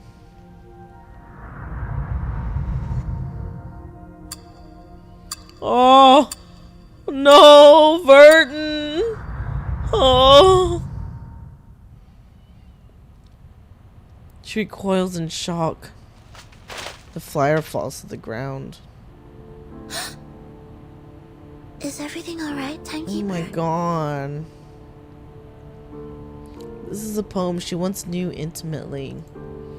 One that had been held by countless young hands and flowed gently through equally young voices.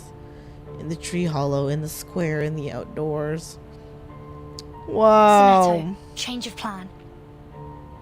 We need to contact the Foundation, now. Eh? Wait, yeah, why is it written on the back of the flyer? That's weird. That's curious. Yeah, this is crazy. This really should have been a main story chapter. There's so much important information here. This is wild. I'm glad y'all told me to play it before doing chapter 9, and I'm glad it's like back. What timing, huh? Man, this is crazy. Damn, this expense report is absolutely astronomical.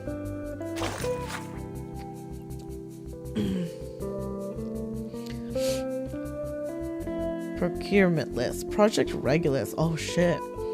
Dragon tree resin compasses. Compasses carved from the resin of dragon blood trees, serving as the activation stimulus of the Eastern astrology arcane skill on telescopes, used for navigation in extreme environments. Note, procure dragon blood, the sap of the dragon tree, for remanufacturing. To ensure foolproof production, an external contract has been issued for collecting genuine dragon blood. Obsidian crystals. Utilizing obsidian crystals to produce solar panels was a proposal by some arcanists of that time. The ingenious application of Aztec arcane skills significantly enhanced the efficiency of solar energy absorption. Note, on-site collection at Popocatépetl volcano, along with lab-produced control samples. Wide field camera. The wide field planetary camera, WFPC, with the highest resolution of that time provided by Caltech, responsible for capturing image data. Note, send a special...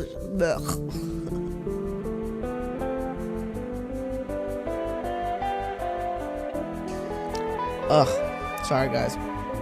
Ugh, my throat is not having it with all this reading. Note, send a specialist to negotiate, requesting a camera and a design blueprint if possible. The price is of no issue.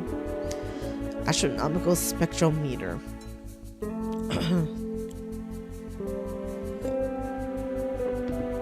The telescope is equipped with various size spectrometers, integrating both spectral and photographic functions used for gathering spectral data.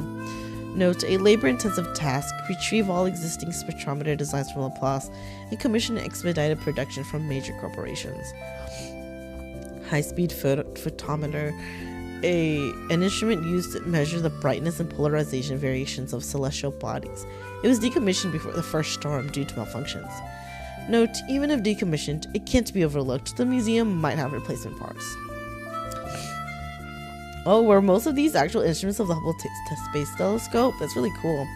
I was about to say, like, this game does a really cool job at incorporating, like, stuff from this world, like the arcane items and ingredients and all that stuff, into like real life stuff. I was like, that's actually like really cool how they kind of like meshed real world with like the whole fantasy world of the arcane world, and I really like it. It's really cool. I was like, damn, this is what we could have had if arcane existed. Space seeds prepared for the activation environment of certain arcane skills at that time. Each seed was meticulously selected and symbolically significant. Note, the original conditions cannot be fully recreated, but similar substitutes can be found. Request as many as possible from Plesetsk. Regulus record, the power source of the telescope, shrouded in complete mystery as the most enigmatic component of the apparatus. Note, the owner has been identified. The entanglement of identical names brings inextricable fate into play.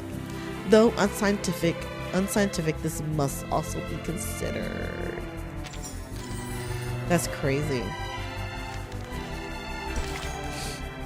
Okay guys, before we continue, and I do want to continue actually, I want to get through at least till 7, so we might break this event up into 3 parts, honestly, since it is going to be added to, the archives, shortly soon.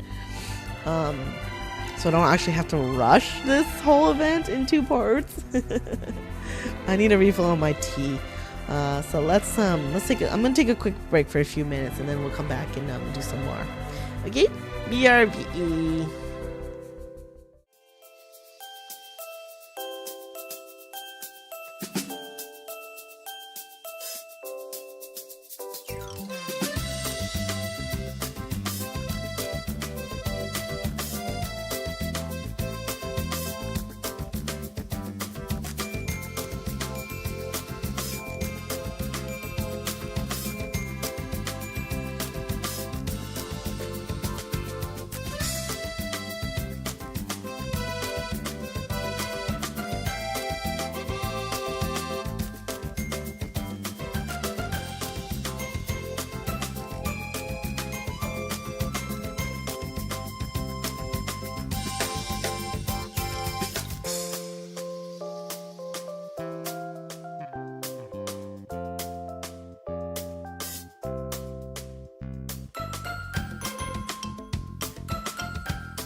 All right, I am back. I got more tea.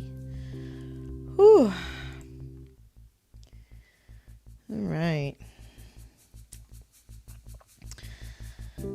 Don't push yourself too hard or you won't recover from your sickness.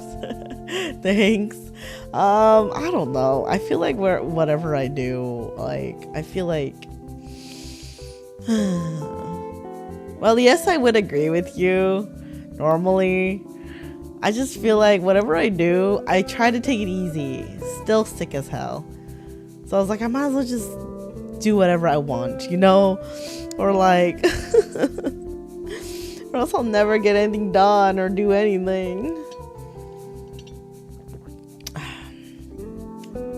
Hopefully it'll go away soon. Either way. You think Reverse has an edge over other gacha games as it's set on Earth? That's true. The world building is deep as right there in our history. Yeah, that's true. It is a little easier to understand a lot of things since we already understand. Since, you know, most of the stuff is we already know because we live here. And then they just add the whole arcane and magic stuff to it. But they do a really good job incorporating it with, like, you know, normal stuff, like Earth stuff, whatever you call it. So, I feel ya. That is very true. Ooh, all the music will be added to Spotify and Apple Music and stuff. Nice. We can listen to Reverse music all the time now. Okay, let us continue. Let's see what Ulrich and Regulus are up to next. Are we finally gonna go on a cruise? They're really building this up. Good afternoon, Mr. President. Oh no, her again. Ugh. Oh man, I didn't think we were gonna see her again. President of what? The Foundation? May the peace be with us. He looks like a bum. May the peace be with us, my friend. Constantine gives a slight nod as she peers into the shadows. Xeno has been restored to its usual state. Aside from Igor's ardent supporters, the rest of the Xeno soldiers and officers were unaware of his betrayal. Just as we expected. Oh shit. Wow, this is like right after chapter 8. What the heck? How is this an event? This is taking like so much important shit. Huh. Admiral Igor's funeral has been held as planned, one that befits his rank and status. All relevant personnel remained in South America for the ceremony, as per Xeno's funeral regulations. It's cool to see what the Foundation, how they handled the Xeno after the Igor incident, the Igor betrayal. We're in the process of selecting a new admiral. I'll provide you with a candidate list shortly. Man, Igor was a hot dilf though. he was a good-looking gilf. Man, I hope we see him again. I mean, we probably will now that he's with Manus, but damn. Additionally, we've dispatched an investigative team to Tierra del Fuego to search for Igor. Ah, good luck. Very well. What about the girl? Oh, wait, what's her name? She pauses. The girl. Are you referring to Lopera? Yeah, Lopera. What happened to her? We didn't really know what happened to her afterwards. Her emotions have stabilized, so we've decided to leave her in South America for the moment.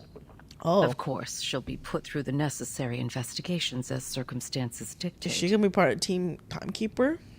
Keep a close eye on her. Oh, and that little singing bird? Anjo? Constantine takes a step closer, lowering her voice. Give her to Team Timekeeper. Xeno is quite upset about our decision regarding Miss Kimberly. They're insisting she undergoes a more thorough investigation. Aww. I feared that if we gave too much pushback, they would take a more extreme stance in response. So I agreed. What? Those soldiers never budge. Of course, Zeno agreed that the investigation would be done under the supervision of the Foundation. Okay. If nothing else comes up, she will be put into the Timekeeper's team Yay! and granted the same rights as the other members. Oh! Yay! Good. Don't keep Verton waiting too long. Keep Verton happy. The Xeno piece has landed safely. Constantine gives an internal sigh of relief. There's more. Madam Z has received word from the Timekeeper. The Timekeeper suspects Manus Vindictae is active again in Sydney Harbor. They're likely on board a cruise ship named Free Breeze. Oh! This would explain why our field investigators have been having difficulties with their tasks. Manus has covered their tracks carefully this time. On a moving ship. Where's the cruise bound for? That's still unclear, sir. Eh? However, Moth just reported in confirming that the ship has passed the Oceania Islands. Doesn't a cruise always have a destination? Isn't it on the itinerary? An interesting development. Indeed. Constantine's tone carries an imperceptible trace of pride. We're making excellent progress. That's good. Assign a new mission to Verton. You mean to send them on that cruise? We can't keep her under our wing forever. Regulus is gonna get a cruise trip after all. Understood. The conference room falls silent once more. Amid the layered marble pillars, a flash of white flits past the window. A white dove lands on the president's hand and gently pecks at his palm. What brings you all the way over here, old friend? Eh? He lowers his head, allowing the bird to nuzzle his fingertips. Oh. Yeah, honestly, I thought the president was sussy too because of Constantine, but honestly, he's kind of letting Verton do as she pleases.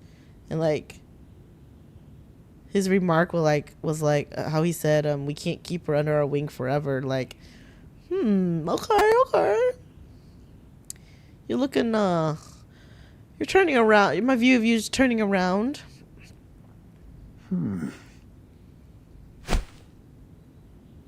Did you understand what the bird said?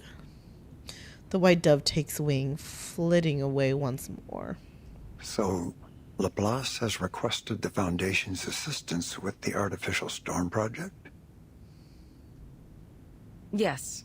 Ulrich is overseeing the project and has requested as much asymmetrical nuclide R as we can spare. He's also requested our help in determining the most suitable location for the experiment. I have several in mind that should meet his needs. Constantine involuntarily pauses for a moment. The location closest to Laplace's Australian branch is on the sea. Right where the Free Breeze cruise ship happens to be. Are you kidding me?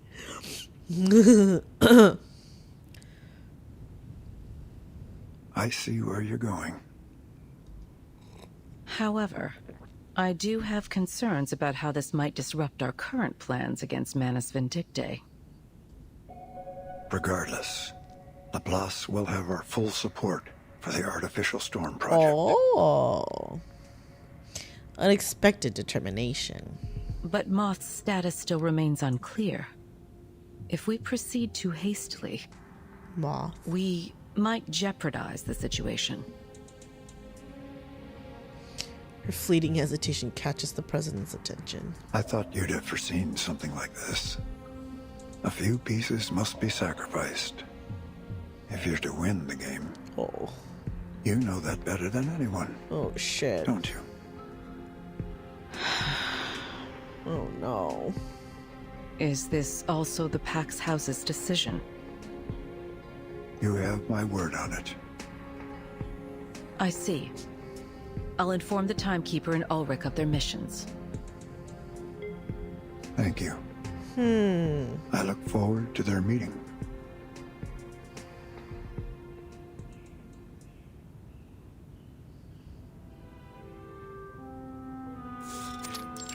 We meet again, timekeeper. Pleasure's mine, Mr. Ulrich. I've heard good things about your work with Regulus. Frankly, I was surprised by how selfless, passionate, and forward-looking she is. I'm truly grateful to have someone like her on my team. The ferrofluid is remarkably stable. Clearly, this is a sincere statement. The situation on the Free Breeze is still unclear. We don't know how many Manus Vindictae followers might be on board. Our plan is to board the cruise as ordinary passengers. Regulus said she's made acquaintance with a crew member and has made sure to alter our profiles so we don't attract any unwanted attention. That's good to hear. So Regulus didn't use her money for her own amusement after all. After muttering to himself, Ulrich returns to the task at hand. We should stagger our boarding times. I'll reach out if I spot any signs of Manus Vindictae. Let's stay in touch. See you on board. Ulrich gives her a reassuring pat on the shoulder. Mr. Ulrich, we're more than happy to assist with your mission. Oh, no. Please don't trouble yourself. Sorry, don't get me wrong. I'd appreciate your help were the circumstances different. But the experiment is still confidential. Please don't mention it to anyone. I'd like to avoid any unnecessary risks or interference. On the cruise ship, we are but strangers. I see. Don't you worry. I have a little disguise for myself too. Wait, I was about to say, I was like, he's gonna go on the cruise ship, like looking straight from Laplace? Like, what?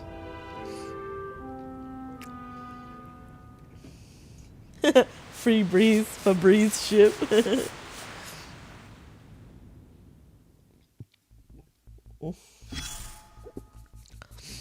The day we set sail. All games must come to an end. Say farewells. I'll miss you, Spathodea, Ezra, Miss Desert Flynn, and all of Australia too. But most of all, I'll miss my holidays. Oh, wait. Is this like kind of because of the Uluru games? They were here in Australia because of the games.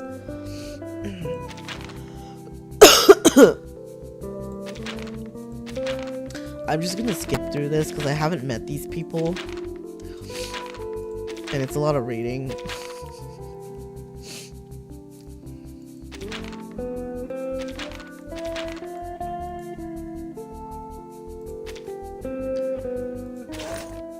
What?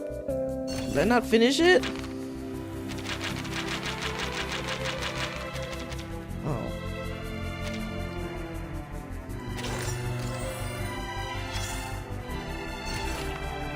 Regulus won first place in a rock pirate impersonation contest. Now that's natural talent.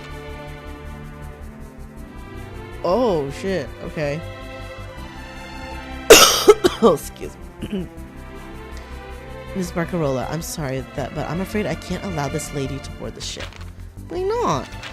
All our guests have paid for their trip in full, and their professions and reasons for boarding fully comply with the ship's regulations.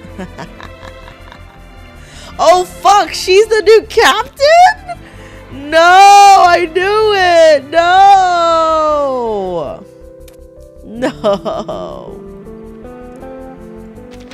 Not everyone's profession meets the regulations. Let's take a look at Miss Regulus' self-introduction. An alchemist scholar from the renowned Research Institute Laplace. Girl? What the fuck? I thought they were going like... Regulus! I thought you were supposed to be undercover. Why is she so dumb sometimes? A true heir to the spirit of rock, and a pirate who once dominated all the radio frequencies along the River Thames. Miss Barcarola, you might not know this, but back in the 60s, there was a pirate rocker who went by the very same name. She broadcasted illegally on the Thames, took pleasure in antagonizing legal broadcasters and record labels, and was eventually shut down by the government. Although the UK government's warrant against this pirate has been lifted. If this is the same person, inviting her aboard could affect the good reputation of the Free Breeze. Oh my god. I've met Ms. Regulus myself, and there's no way she's the same person. She's far too young to have lived through the 60s. Ha! Ha ha ha ha! Ha ha ha ha! Ha ha ha ha! That's funny. She could be a copycat. What if she mimics her idol's outrageous actions on the high seas? She wouldn't do such a thing. I'm surprised you'd be so quick to defend her. Don't you know that those pirate rockers made a mockery of true magicians like you? Why are you standing up for her? I've witnessed her passion for music firsthand. She's not mocking anyone. I'm not sure why she chose that name, but that's no reason to judge her so prematurely. If you're still worried, Captain, I promise to keep an eye on her. I'll make sure she doesn't get up to any mischief in the broadcast room, or anything else you're concerned about. This is weird that they profile their passengers. If she does something that harms the good name of the Free Breeze, then you may throw me overboard along with her and my crackling box. Quite the fire from our star performer. Fine, if you're really willing to put that much trust in her, I won't press any further. And there's no need to worry about the broadcast room. I'm sure it'll be just fine.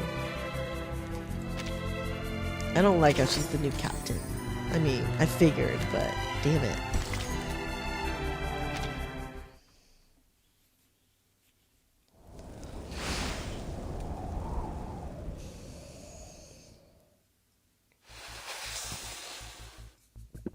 Ooh, pretty. The main hall is packed with passengers. Their wine sways slightly, emitting an enchanting luster in the beautiful, familiar melody. The girls weave their way carefully through the excited crowd like a school of nimble fish. The passengers nod politely to the girl at the front. Miss Barcarola, at last you've graced us with your presence. Henry and I were just having a little wager on whether we'd see our musical star outside the spotlight. Looks like he'll be buying me the next round of whiskey, eh? Ah, well, bet, signore. Allow me to pour you the first glass. How do you like your whiskey? On the rocks, perhaps? Indeed. Thank you, my dear. She sure knows how to make the guests happy. Over here, Mum! It's Miss Barcarola! Last time I saw her, she performed an entire symphony all by herself. She was the whole orchestra. I've never seen anything like it. It's good to see you again, my little friend. The woman beside her turns around and lovingly pats the boy on the head. Miss Barcarola, what a pleasure. I've heard so much about you. My child hasn't stopped talking about you since you spoke to him about the didgeridoo at Sydney Harbour. Aww. He was so excited by it that he begged us to bring one on board. How lovely! The didgeridoo truly is an enchanting instrument. It's so resonant, don't you think? It almost feels like it's echoing from the depths of the earth itself. I've actually been experimenting with playing it alongside my crackling box. It's a wonderful match with the tin whistle and kalimba, and I'm sure a number of other instruments too. She's so friendly. It's cute. Right? She's an idol. As she speaks, Barcarola's eyes sparkle with enthusiasm. Aww. She's so pretty. I love her. The admiration surrounding her is so bright that it almost blinds the tourist standing nearby. Luckily, she's wearing sunglasses. Looks like she's pretty popular too. Two? Have you forgotten, Sonetto? You're also looking at a popular public figure yourself. Oh my god, Regulus. One that had half of London hunting. Cheering for her. That's funny. Ah, the bittersweet burden of fame.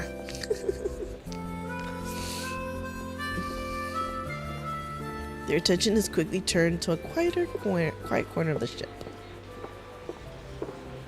There's a group of people dressed in brightly colored clothes. Crowns made of leaves and flowers adorn their heads, and their bronze skin is glowing under the warm lights.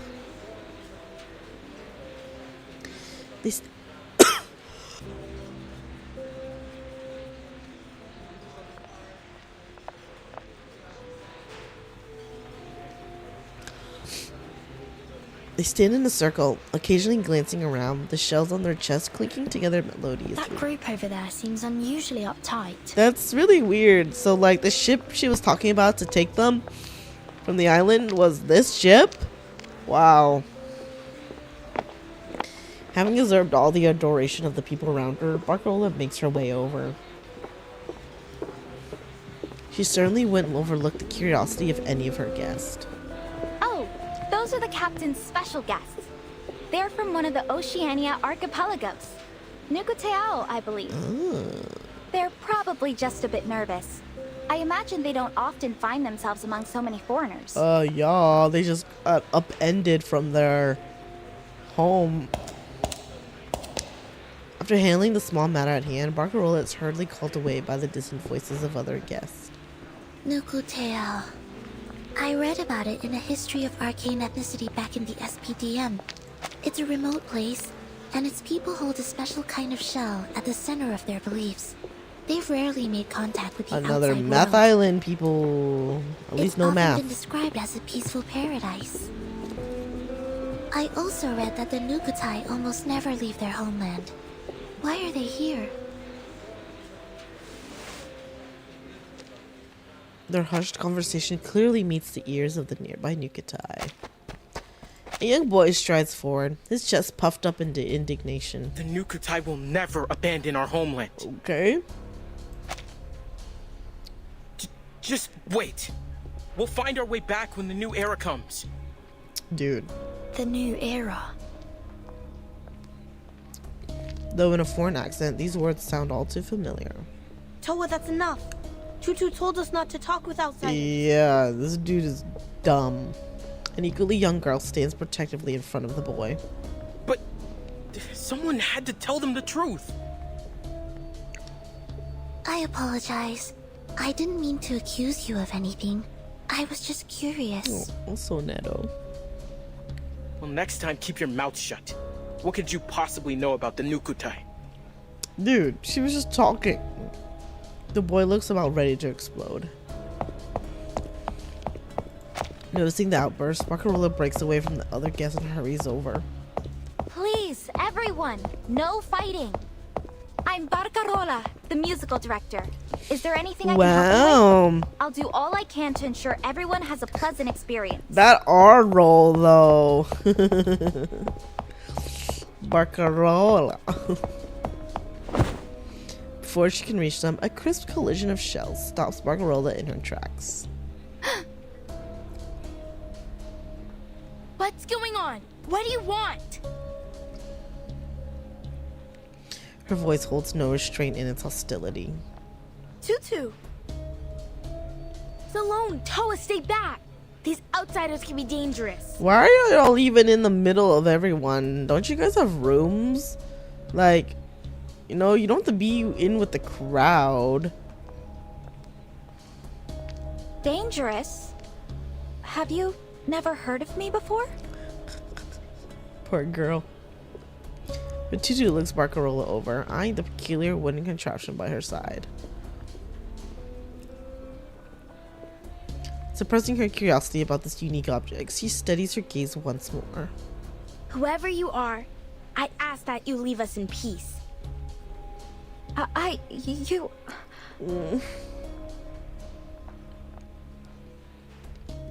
Barcarola has lost for words. Clearly her status as a musical star has made her unaccustomed to such remarks.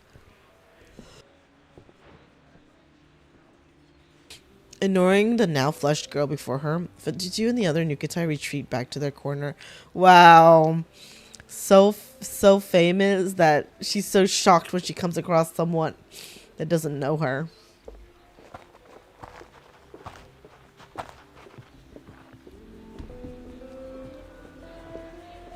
Tutu, think the tides you came. I wasn't sure what to do. So are we going to take Miss Grace's offer or not? She promised it would bring our islands back. Toa casts a fierce glare at Fatutu. Enough, Toa. These outsiders don't need to know why we're here. And stop mentioning Miss Grace. Could draw unwanted attention. But what's there to hide? There's no shame in wanting our home back. But dude, you really shouldn't be picking fights with people. Yeah, like, stop telling people your business. If we don't stand with Miss Grace, we'll lose Nukuteao forever. I want to go home too. Probably more than anyone. I already miss Melly's red coral reefs, blue sea, and canoe races. We'll get through this, Toa. I promise we'll be neighbors again, baking breadfruit and coconut flowers together. But before we accept Miss Grace's offer, there's a few things that need to be made clear. Yeah, like, you do not accept her shit willy-nilly. And remember, none of these passengers are to blame for what happened to our home. Okay? But Miss Grace has offered us a way home. We'll have our islands back, just as they were. Our promised land. We will go home, Sloane. Trust me. I just need to figure out a few things first. It's her brother. Starting with this wonderful new era she keeps talking about. She's smart. Be suspicious, girl. Be very suspicious of her.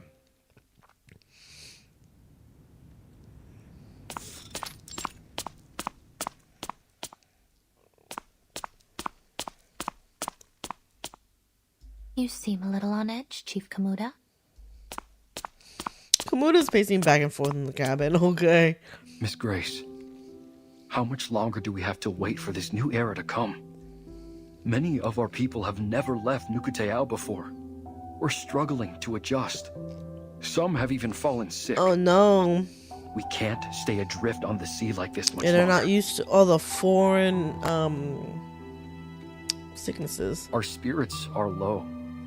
The shells of some of my people have begun to crack. He lowers his head to the faintly glowing shells in his palm. They radiate warmth. Not everyone is strong enough to endure this journey. Please, Miss Grace, you have to help us. While it pains me to hear this, the journey must go on. You have nowhere to return to after all. We still have some space below deck. You can use it to store your people's bodies should they die. Oh my god. Her gaze remains fixed on the crystalline shells in Kamuda's hand. Is that what she's after? Their power? That's not exactly what we're asking for. Please show us another way. Help us like you did when you foresaw the destruction of Melly. I beg of you.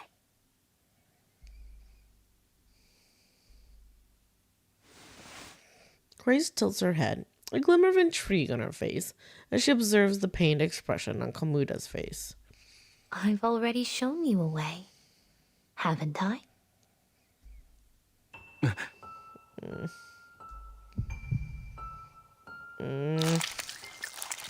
A sudden pressure swells in his chest as a sticky black liquid silently drips onto his skin. No! You mean joining the Manus? She just cornered them. What the fuck? Man, bastards. They have such dirty ways of getting new followers. Making people follow them against their will. But the Nukutai haven't had a conflict with anyone for centuries. That's why we hid ourselves away from the world. Difficult to persuade my people to do this. All we want is for our people to return to familiar soil, to feel our spirits at home. Nothing more. But Melly is already gone. Yes, but that doesn't mean we should take revenge on the outside world. It was an act of the sea itself. It would be unjust to blame anyone for it. What about the torpedo test sites designated over Malaga and Vaipuna? Aren't there people who should answer for that? It was probably just a mistake. Man, look at her manipulating him. The area they chose was far from the main islands of Nukuteao, and hardly anyone fishes there. They may not have realized that my people lived there. And the oil spill? The wastewater discharge? Were all those fish killed by pollution also just an act of the sea? I Please, we're not looking for conflict. Of course you're not. After all, they've only stolen everything you've ever held dear. Dude, this manipulation of words, man. You're just as bad as Arcana. Her voice drops abruptly. Her next words delivered with the lightness of a feather. And arrogantly assumed every inch of this planet is theirs to exploit.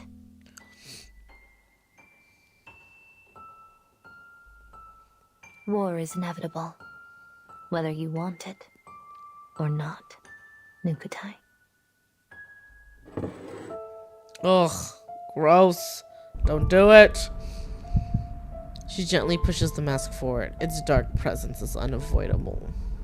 But if you join us, you will have an invaluable ally. Time. Grace glances at her pocket watch before slipping it lightly into her pocket. The window is closing. The sifting is about to begin. Listen to your gut. Listen to your shell. Ugh. Both a prompt and a prophecy. The spirit shells around Kamuta's neck burn. They cling to his chest as they twist with ferocity. Has it really come to this? To revenge? No! His eyes flash up to the jagged mask on the table. Dark tendrils extend from it, groping at the air in a silent invitation. That's so ominous. That's so nasty, right? The creepy goo is a big turn off. Like, it's so gross. His spirit shells are almost scorching. Oh no. It's quite the opposite. It's salvation. No thanks. No thanks. No, that's so gross. No.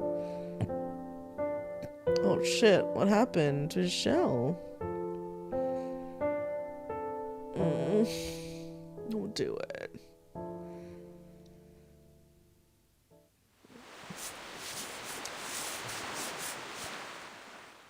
Man. I don't like where this is going for them. Alright, let's do one more.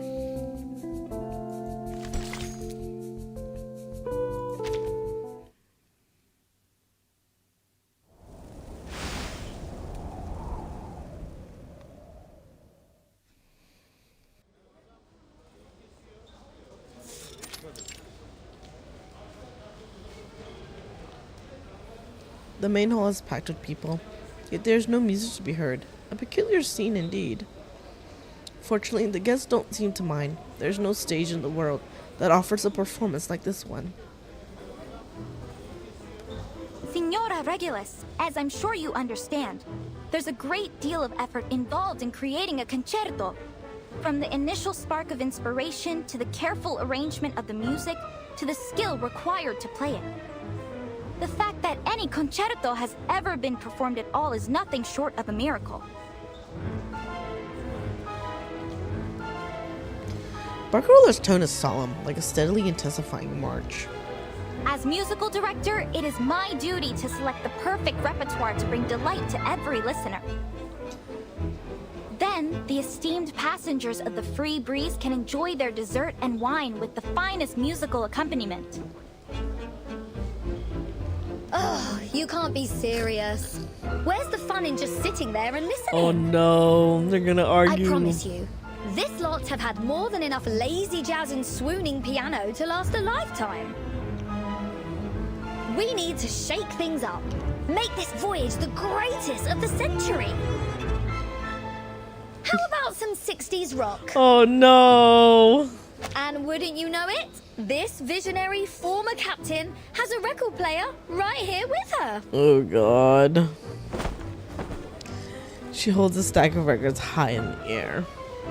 All right, people, let me hear you cheer. Stop, Regulus. You cannot take over. Freedom.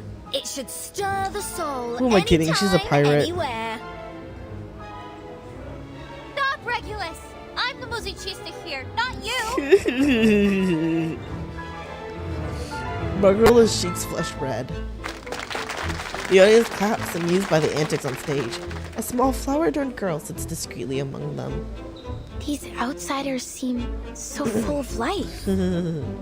Oh yeah, that's They're Regulus nothing already. like what Miss Grace described. Full of hatred and hostility. Oh my god. Vtuber remains alert, her eyes fixed on the stage. This is my performance. If you really must share your music with us, then perhaps you should go to the captain and apply to be a cruise musician like me. That's funny. With all due respect, Miss Barcarola, the point I'm trying to make is that only a DJ knows what the crowd really wants. Before Barcarola can protest anymore, the cunning little lion presses the play button on the record player. Oh no! In a moment, all the lights on the ship have gone out. Regulus had no idea her record player could produce such effects. Dude! You're using too much of the electricity! Huh? Did I just shoot lightning bolts from my fingertips?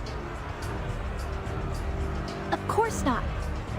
She's short-circuited everything. Barcarola finally manages to wrest the microphone from Regulus's hand, but a far more pressing issue than the content of the concert now faces them. Amid the darkness, discontent quickly arises. Damned! Who's stepping on my brand new leather shoes? That's funny. Will you please watch yourself? I was just about to say the same thing. Just let go of my jacket, moron! Could you all keep it down? I'm going deaf here. Oh no, my wine! And the cheese platter! Oh my god. The clamor of irritated voices quickly fills the space. This could turn to total chaos before long. No, I can't let that happen. Play your music. I must go check on the master switch. Don't they have like staff? Why does I feel like Barcarola is doing a lot of like regular other staff things? Barcarola pushes through the crowd as she carves a path to the power room. Hey! Miss Barcarola! Please let me through, Signora Elizabeth. Fortunately, the guests can't tell a musician from a mechanic through the darkness. Barcarola, where are you going? Let me give you a hand. Okay, she wants the help. Oh, I gotta fight. Okay, here we go. I can do team relevant. So we have Regulus. Excuse me. Barcarola. Where's Ulrich? There we go. I know it's not gonna make sense, but I think it'd be funny. Who else is here?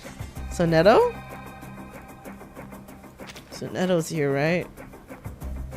I don't have a tutu, so this will work. Wait, it works out because they're star units, and I need star. Let the overture begin.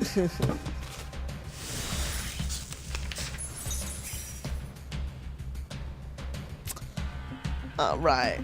I don't know how to use Ulrich, honestly, but alright, it won't matter. Right? It's an event battle. It's so weak. Do you have any requests? Encryption complete. You're right. Wait, they don't have forks? No, it's a wine bottle. It's a wine bottle and a wine glass. Wow. They're really weak. Oh, if you get Regulus's Euphoria, she would work well with Barcarola. Oh, okay. They're just little gates. Start me up. Saxophone's end. A bendura. Left hand as you wish. Now right hand up. Lights.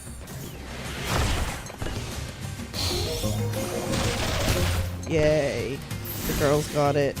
Ulrich has kind of just been standing Another there. perfect combination of reason and passion. Actually, that makes a lot of sense. We haven't seen Ulrich on the ship yet. Come on! There aren't as many of them this way. Unbelievable. We had to It's fight. like you're an escape artist or something. About that. I'll, take that as a compliment. It is a compliment. Thank you so much, Senora Regulus. A narrow path appears and Barcarola unceremoniously pushes forward with all her might. It seems the surprises for today are far from coming to an end.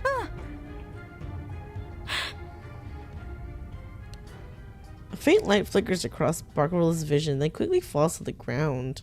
What was that? Eh? What? A piece of rough bark twisted into the shape of a lampshade, with a compass-like root burning warmly inside, shines through the darkness. Tutu, are you okay? What the? I'm fine. They made their own little lamp. How's the Sea Mother's eye? What the heck? Solid as ever, of course. It takes more than a few knocks to damage Nukatai craftsmanship. I knew getting too close to those oafs would bring trouble. Oafs? Are you calling me stupid? Oh! That's funny. Before the situation can escalate any further, Barcarola picks up the oddly shaped lamp. She's quickly basked in its glow. What's this? What did I say? Of course you have no idea what this is. I don't like this guy. I know he's young, but We like, form palm dude. bark into lampshades about the size of a coconut, then tie fat-soaked compass grass inside. We call it Sea Mother's Eye. Every Nukatai knows how to make one. This is a lamp. They're way better than those noisy, buzzing light bulbs. Wait, why are we even telling her this?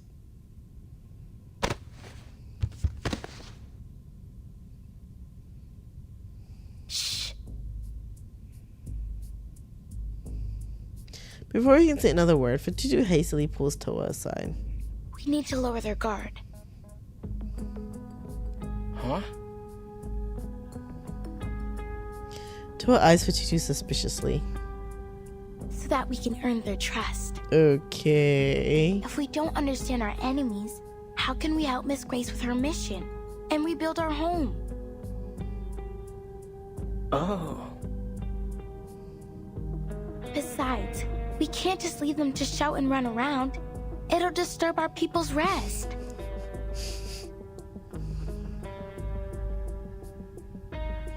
Toa finally breathes a Trust sigh of me. relief. That girl will thank us for this later. My god. And then we can get all the information we need from her. So schemy. Then we should make more Sea Mother's Eyes and hand them out to the outsiders. What the fuck? Now you've got it. By the waves, Tutu. You really are clever. No wonder the elders always listen to you. She's very smart indeed, though. Despite this praise, Fatutu turns away, a quiet look of doubt on her face. Huh? Is this really the right thing to do? Regardless, the sound of bark scraping grows as her people get to work.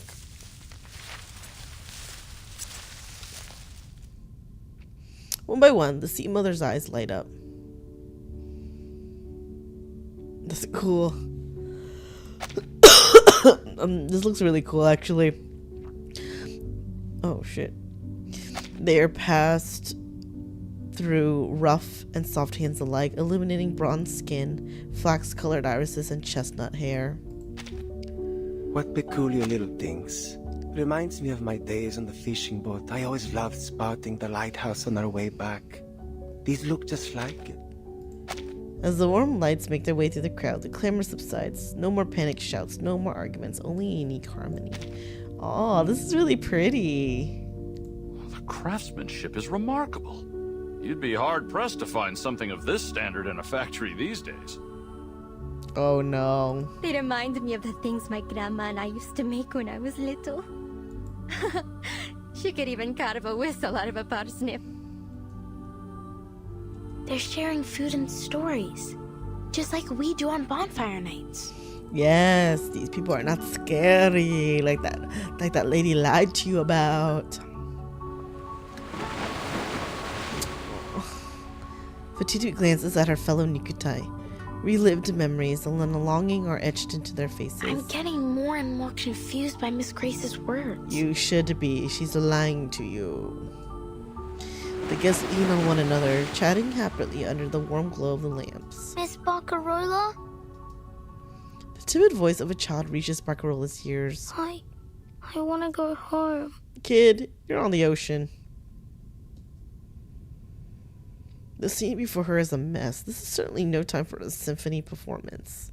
Or is it? Among the crowd, she sees Regulus shaking her head. Is this one of the changes I must make to truly embrace music?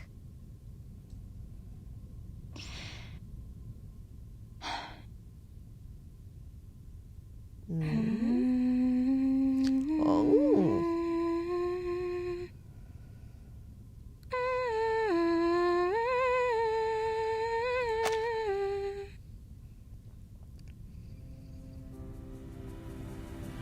A single note drifts from her crackling box, then a harmonious melody of joyful, lively, and contrasting sounds.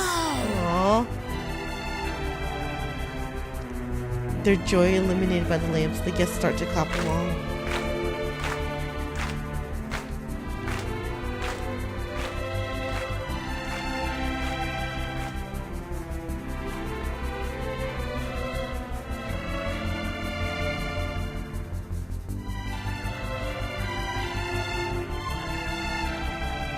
So cute.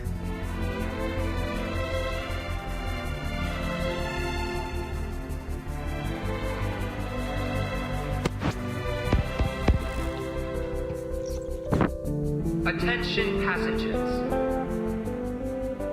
The Free Breeze is currently experiencing a power outage due to a fuse blown by a cargo leak in the lower deck. We ask that everyone remain calm. We sincerely apologize for the inconvenience. To make your wait more comfortable, we'll be offering unlimited ice cream shortly. Nice. Additionally, since we're approaching the habitat of the series, we're expecting an increase in turbulence and noise as we work to ward them off. We appreciate your understanding.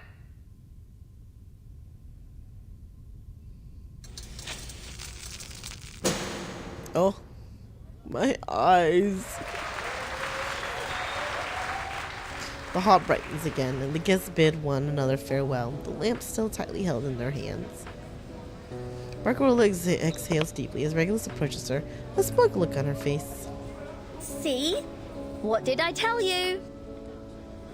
Music works wonders. Anytime, anywhere. You were right, Signora Regulus.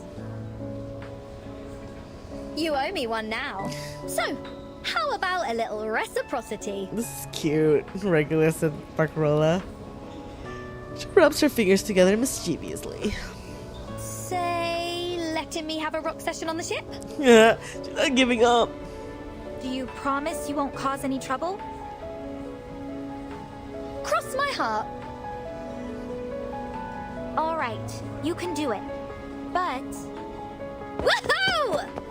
Permission granted. Regulus doesn't wait to hear her extra condition. She's already dashed off, speaking as she goes. Don't forget to thank the girl who made the lamp. As if I need you to remind me. I'll have you know I was just about to head over to her. Barcarola gently paces over to the darkened corner that has become the gathering place of the Nukitai.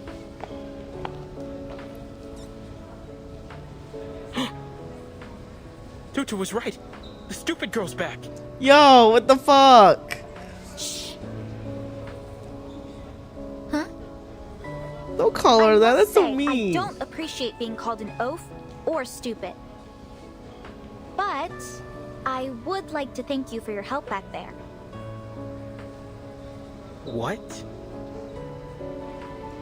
On behalf of the whole crew, you have our respect. Oh, What do we do now? This guy. Tutu never said they'd be so friendly. Who's the stupid one now? The bewildered islanders exchanged glances. Tutu? Where did she go?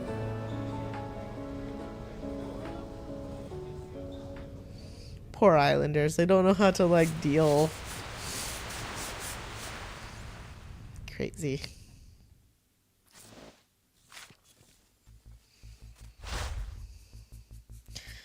Alright, everyone. I think we're gonna call it a night here. We shall pick up on this next week. I forgot to mention, but it seems you guys got it. We did have a change in schedule for reverse. I am now doing reverse. Instead of Saturdays, we're doing it on Sundays. At least for CST time zone. So whatever time it is for you, you know, just check out the waiting rooms. They always has the latest time. It converts it to your time zone too, your date and time zone. So I figured I need to add this music to the suitcase. But yeah, we will continue this, and if we don't finish it next time, it's okay, because you guys said they're adding it to the what's it called? The reflections. So we'll get to finish it after all, even though the event will be gone. I often think about Whew. how the sailors would sing. I know. during Hopefully time I'll off. get better soon. Thanks, guys. They never cared about the key Hopefully next or week, pitch of their for sure, voices, right? or For even sure, if next their week I instruments will were in be tune. a lot better. They sang out to the top And of we their will- lungs for the love of music, for joy itself. You guys don't have to hear my It was sick voice. inspiring. Alright, guys. Thank you so much for joining me. VOD watchers, I hope you enjoyed. Have a good morning, noon, or night, whatever time it is for you. And I'll see you guys later. Bye-bye.